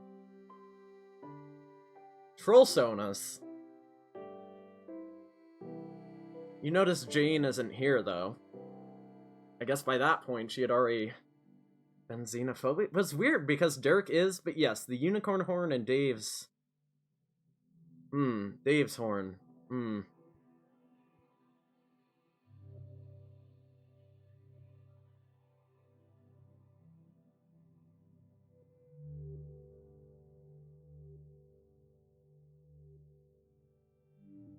Okay. For once in my life, I think Karkat was right. This thing was an unmitigated disaster from start to finish, a complete bloodbath. Dirk's character is a high blood called whatever. Whatever. I read this last time. I don't need to go over every, detail. This must have been quite an indulgent moment for a new The new Newlyweds? This must have been quite an indulgent moment for the 2 newlyweds. But Kanaya is conspicuously absent from the panel. Perhaps she was embarrassed at just how indulgent this costume was from her perspective. That's funny. I like that. Oh, I'm gonna make you horns, blah, blah, blah. And then she's like, this is silly. Everyone's gonna make fun of me if I show up and say, oh yeah, this was my headcanon of Rose. Your friend who was a real person. Do you think,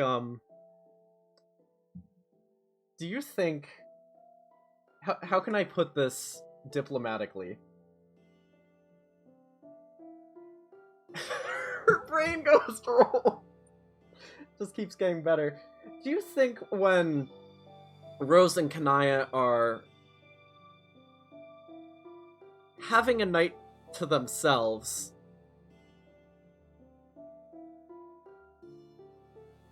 that Kanaya requests for Rose to wear the horns and possibly face paint?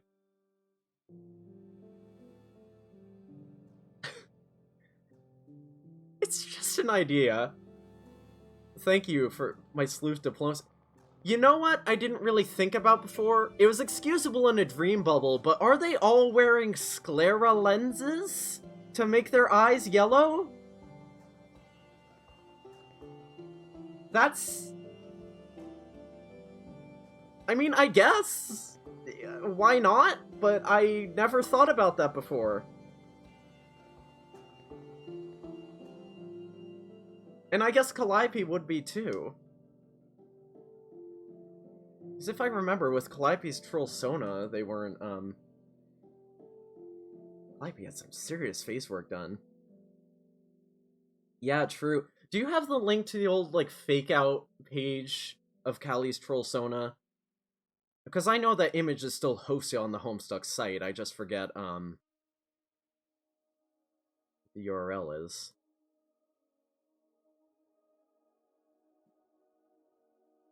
Right, 16. Also, right. Succulents! Soft boys and their succulents. Girls dressed in cracked skulls. Lyrics, Penelope Scott, Born to Run. I can't be the only person who finds Dirk's newfound love of succulents to be kind of adorable. It's basically the only thing about his life right now that isn't completely reprehensible. Aha! That is, yeah. Interesting. There we go. You know, I don't think we ever saw Callie properly in the makeup, and yeah. There she is.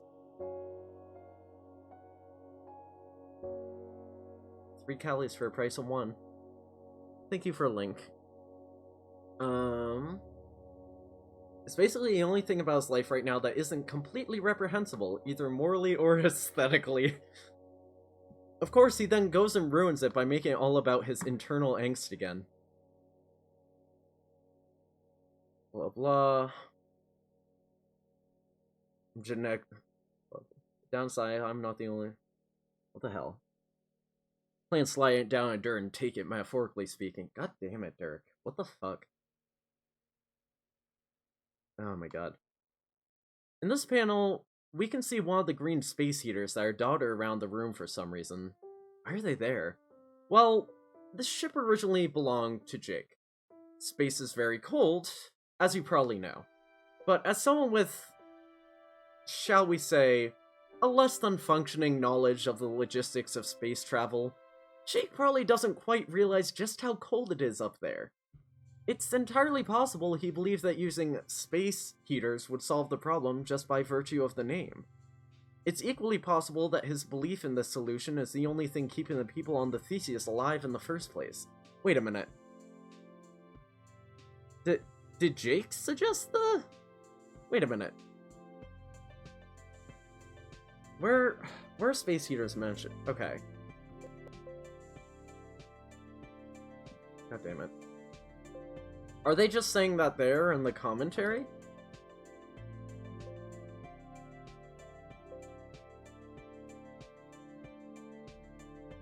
Well, yes, it's Jake's ship, but I had assumed Dirk brought the space heater.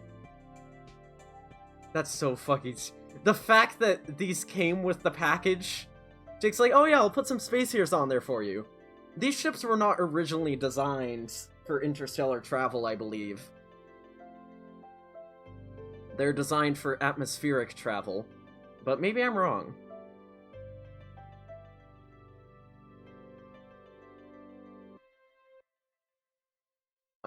Right.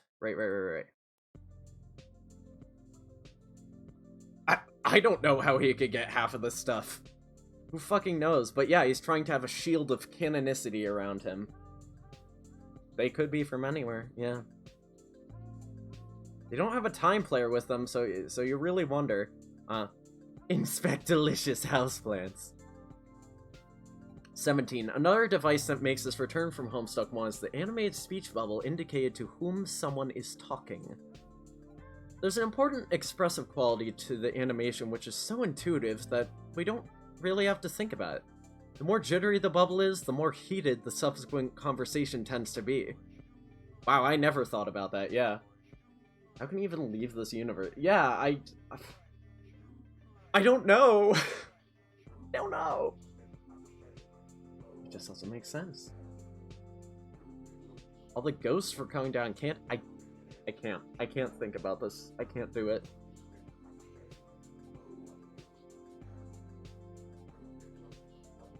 Most of the fun on this page, and many of the following ones, is getting to listen to Terezi dunk on Dirk a bunch, so I won't spoil it by talking about it too much. Although one thing does jump out as being worthy of mention here, when she says, "One of my 2 prior experiences involves scouring the fractured, disintegrating corpse of Paradox Space for what felt like an eternity." What's interesting is that little pause in the middle. We get the impression that she was going to mention something or someone. else, but thought better of it. What do you think? I mean, yeah, she was gonna say for Vriska. I mean, I didn't catch that she called herself. I'm not revisiting that dialogue. I've read it before. 18 to 19. We know that they've been watching a lot of anime on the ship, or at least Terezi has, but it looks like Dirk's a bit of a Star Trek fan, too. Computer enhanced. Has Terezi mentioned anime? I'm just gonna assume it's referenced in there, because I cannot... I can't control F with Terezi's fucking quirk. Well, I guess I gotta keep going, and we'll go to a different album now. Wait, like Yashi mentioned it? I didn't buy this album yet, but I will. It's in my wish list, see? Rosenfeld.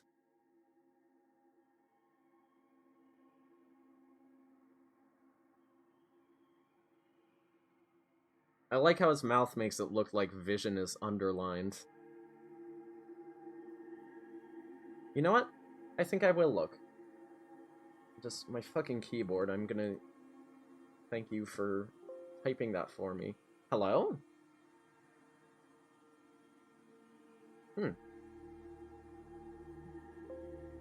I guess not here.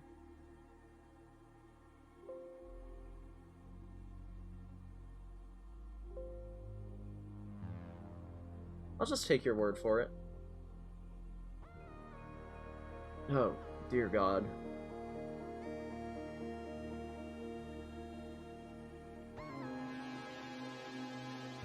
We are getting there. Holy shit. I did not plan to spend this much time on commentary today.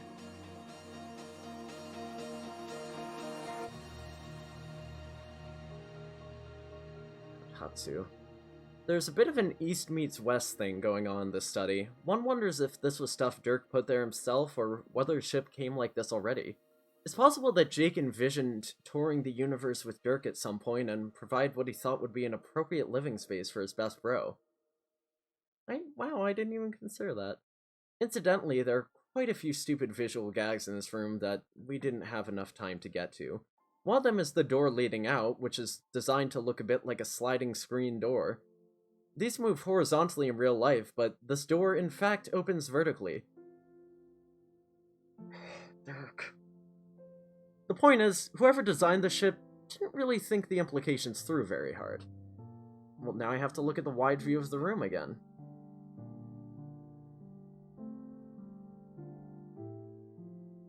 But this? Is that supposed to look like a screen door?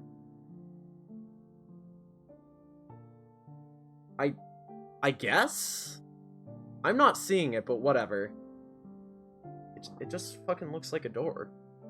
That said, something with a doorknob you would not expect to slide up Space AG, like... Page 20? Right. 21? Liberate Lalondian Library? This page has a reference to well-known and loved fic detective... Oh my god! Has a reference to well-known and loved fanfic Detective Pony. The extent to which this reference canonizes that fic is up to the discretion of the reader.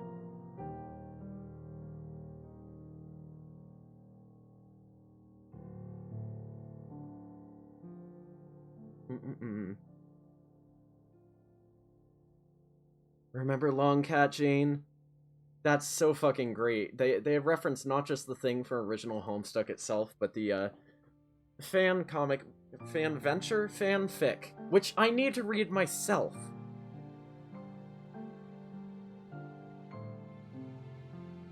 I capsuled the book into my MSP emotes. Forget hash maps, Pictionary, or any of that shit. This thing is where it's at. Oh, what the hell? The chair is supposed to fall over.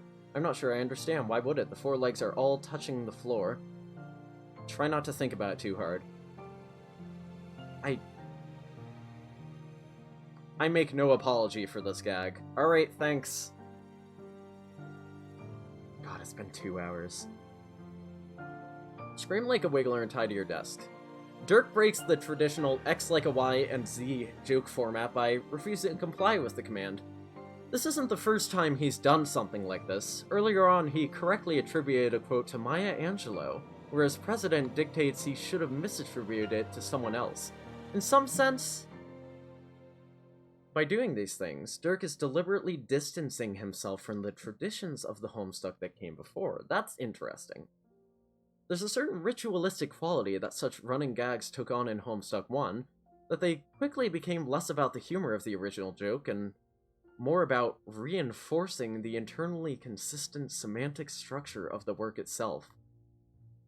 That's a good way to put it. It's less about making it funny, more about building on style, making it...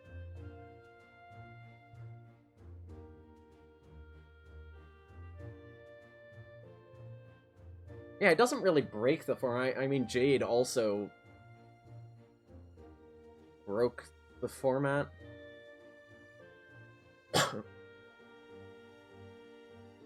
Well, yeah, he's... Not only because he didn't do it, but also he made a big deal about... Even Jade...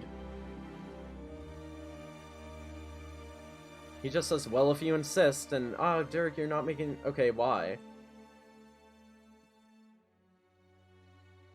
Jade is the pattern breaker. Yes, but, what is it? I have to go to homestuck.com before I type this thing, because it could lead to some unsavory results, I'm sure.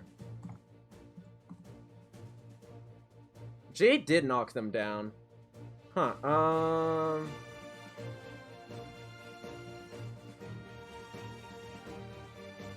Isn't there a page command where Jade is like...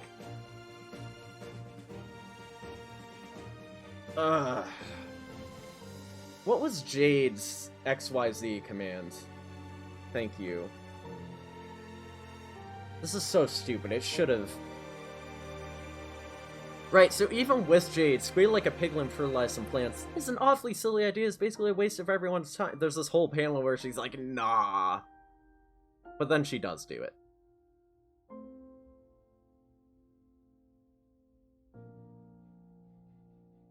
Wait a minute. Yes, you're right. Refusing to comply with the command is the pattern. I understand now. Sorry, I was spacing out. You're right. This is a bit of a misspeak here.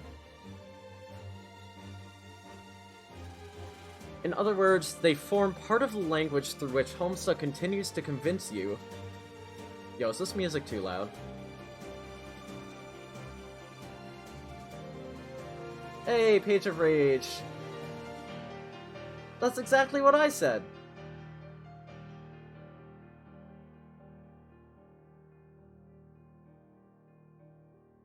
It's good to have you here. Hello, welcome. We already read, Ghostflusters, and now we're just going through some Patreon posts, which apparently, when I made my whole post-canon order of events thing, I had it all as a Discord message, and I was fighting with the message length.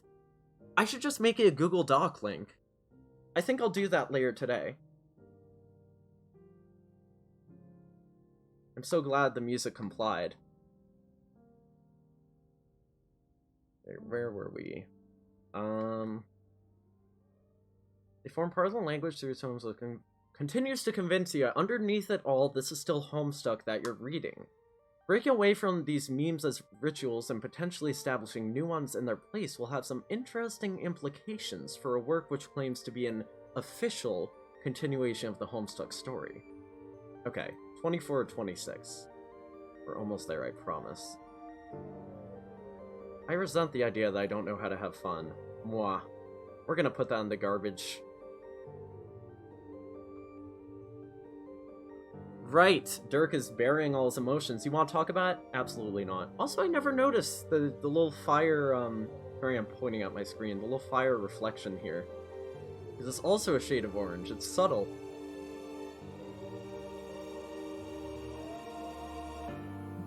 Leaving aside the way Dirk embarrasses himself here for a moment, in these pages we see a second half of the subtle implication that Dirk's prattle card on page 5 was also pointing towards.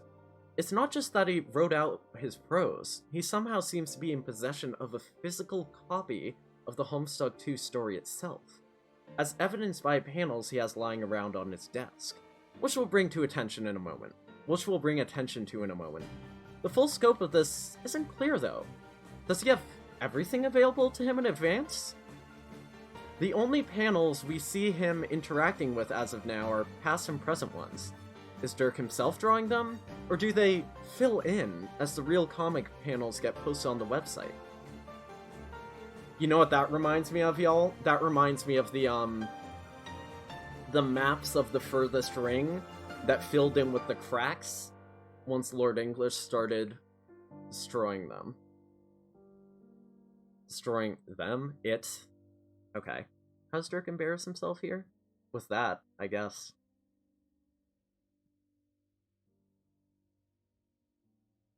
Reminds you a bit of Doc Scratch. Dirk does? Yeah. He do got some Dirk in him, though. Doc definitely knew future events. Yeah. But it's definitely... You know what? Yeah, that's a good point. It's a good parallel to his, dark pockets of knowledge filling in. Dark knowledge. I was cracking my... This is totally a tangent. A brief one. I was cracking myself up last night looking through the pins in the MSPA Wiki Discord, and one of them was just like, why Lime Girl? I'm not even gonna give the context. She just said, fucked up and dark operation that does the opposite of addition. Dirk does seem to be going along for a ride. That's interesting.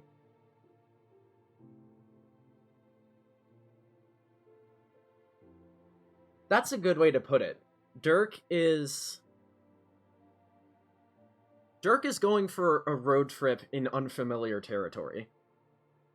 He's behind the wheel, and he has an idea of where he wants to be, maybe, or the kind of place he wants to be, the kind of journey he wants to take along the way, but he doesn't know what the destination is. That's interesting. Yeah, Doc's like, let me die already. So panels on his desk. Oh, yeah. God, I didn't even notice this recursiveness. Or should I say, recursiveness. Shout out. What was I gonna say? Yes, Doc sure was not. This brings us back to that long-winded speech he gave at the beginning, where he declared that the author is dead, long live the author.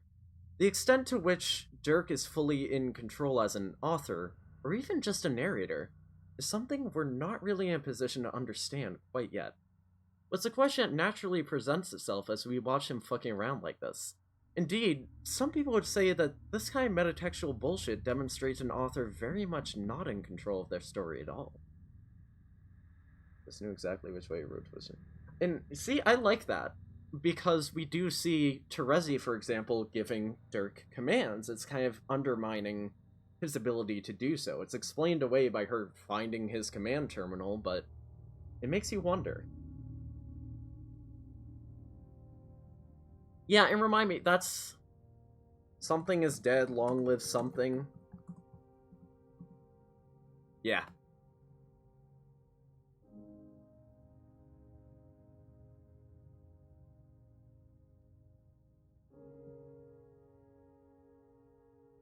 It's using a phrase, Leroy is more... The king is dead, long live the king. This means that the previous king is dead and we wish the new king a long life. It's also indicate there's never a time without a king. That's an interesting summary. Examples you... Yeah, blah, blah, blah. Hussey as the author is dead, long live the new author Dirk. Just author thing. They did, yeah, I remember I read some commentary by Hussey at some point. Like, yeah, I had some events I knew I wanted to put in place. I had to fill in the pockets as I went along.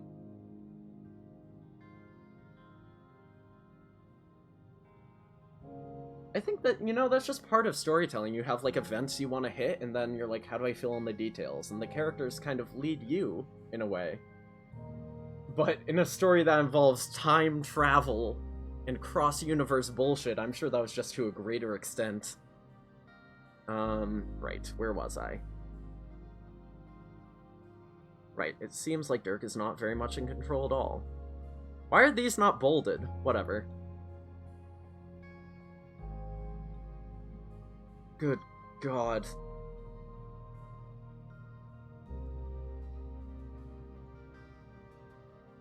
This page got set upon nigh instantaneously by the online meme machines, churning out countless edits with Dirk holding up all manner of things for us to see and laugh at. Oh good, the team appreciate it.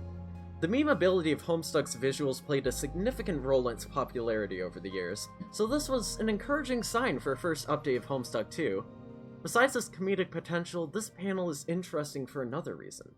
Dirk is talking to Terezi, but of course, this explanation is also partly for our benefit. That, plus the fact that he's looking directly at the camera, naturally places us at Terezi's point of view. On the next page, we cut away from the comic panels, ostensibly because Dirk wants to demonstrate the virtues of traditional prose. But it serves another purpose. By cutting our visual feed, he's also preventing our sight from wandering away from the screen on the command terminal to the other things which we might expect to see from Terezi's perspective. Indeed, he eventually has to force Terezi to stop talking entirely just to keep our attention focused on him. I did not even consider that. Difference is that Dirk's story is about himself? Yeah. Hussey may have had a self-insert comic, but it's not really about him.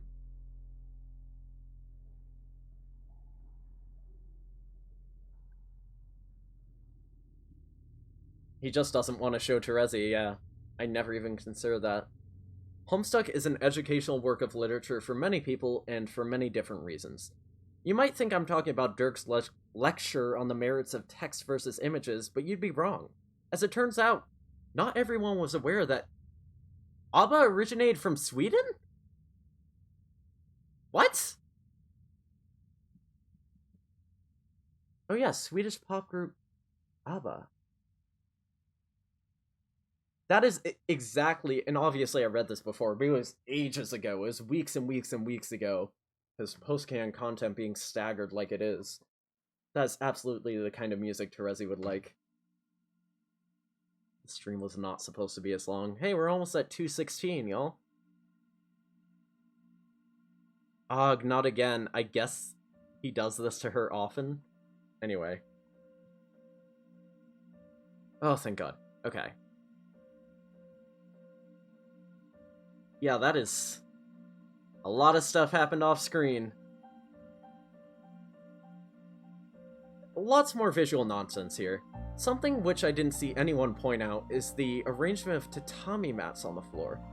The second panel on this page reveals this to be one large rug made to look like Wait. What the fuck, Dirk? No, because the way it's drawn, it's not really clear that it's a rug folded up. Are you kidding me? It's not actual tatami mats, it's just a fucking rug designed to look like it? Do you know how much I hate Dirk Strider? Some of the dialogue between Dirk and Rose on this page was copy-pasted from a chat with an IRL friend about something completely different. Really.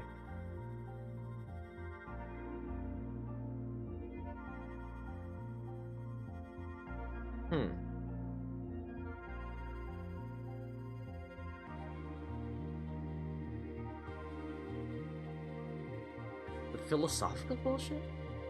A lot of the struggle with writing Homestuck dialogue comes from emulating the natural humor that often crops up in day-to-day discussion among good friends. So one way of getting around that struggle is to simply plagiarize yourself. Just make sure you get permission from your own agent first. What about permission from the other person, Hussey?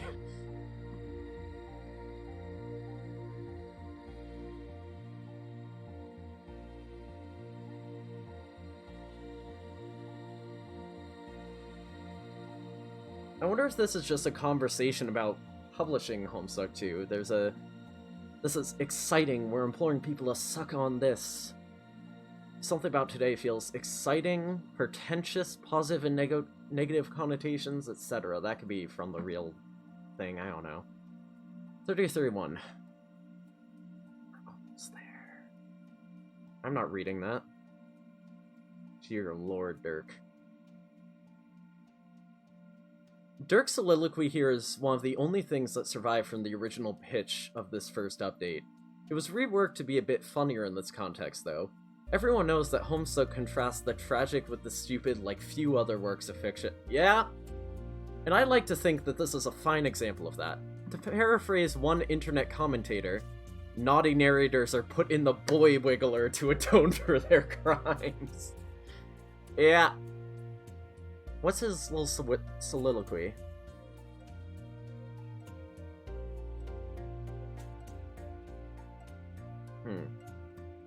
He's talking about splinters and...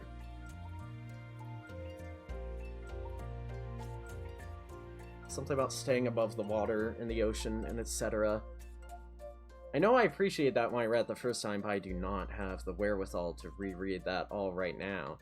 And thus, we end. Here we are, at the last page of first update of Homestuck 2, and the last bit of author commentary too.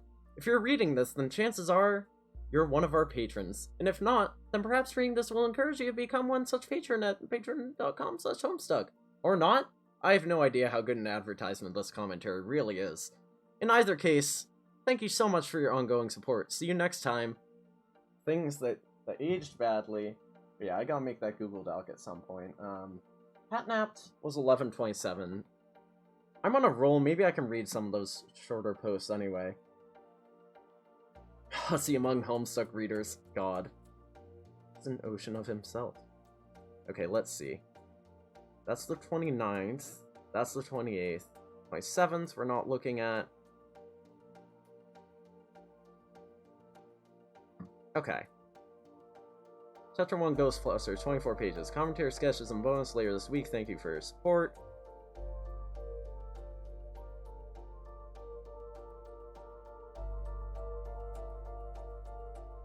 Shall we? One more post? We'll do the other one when I do Catnapped, which will not be in the stream.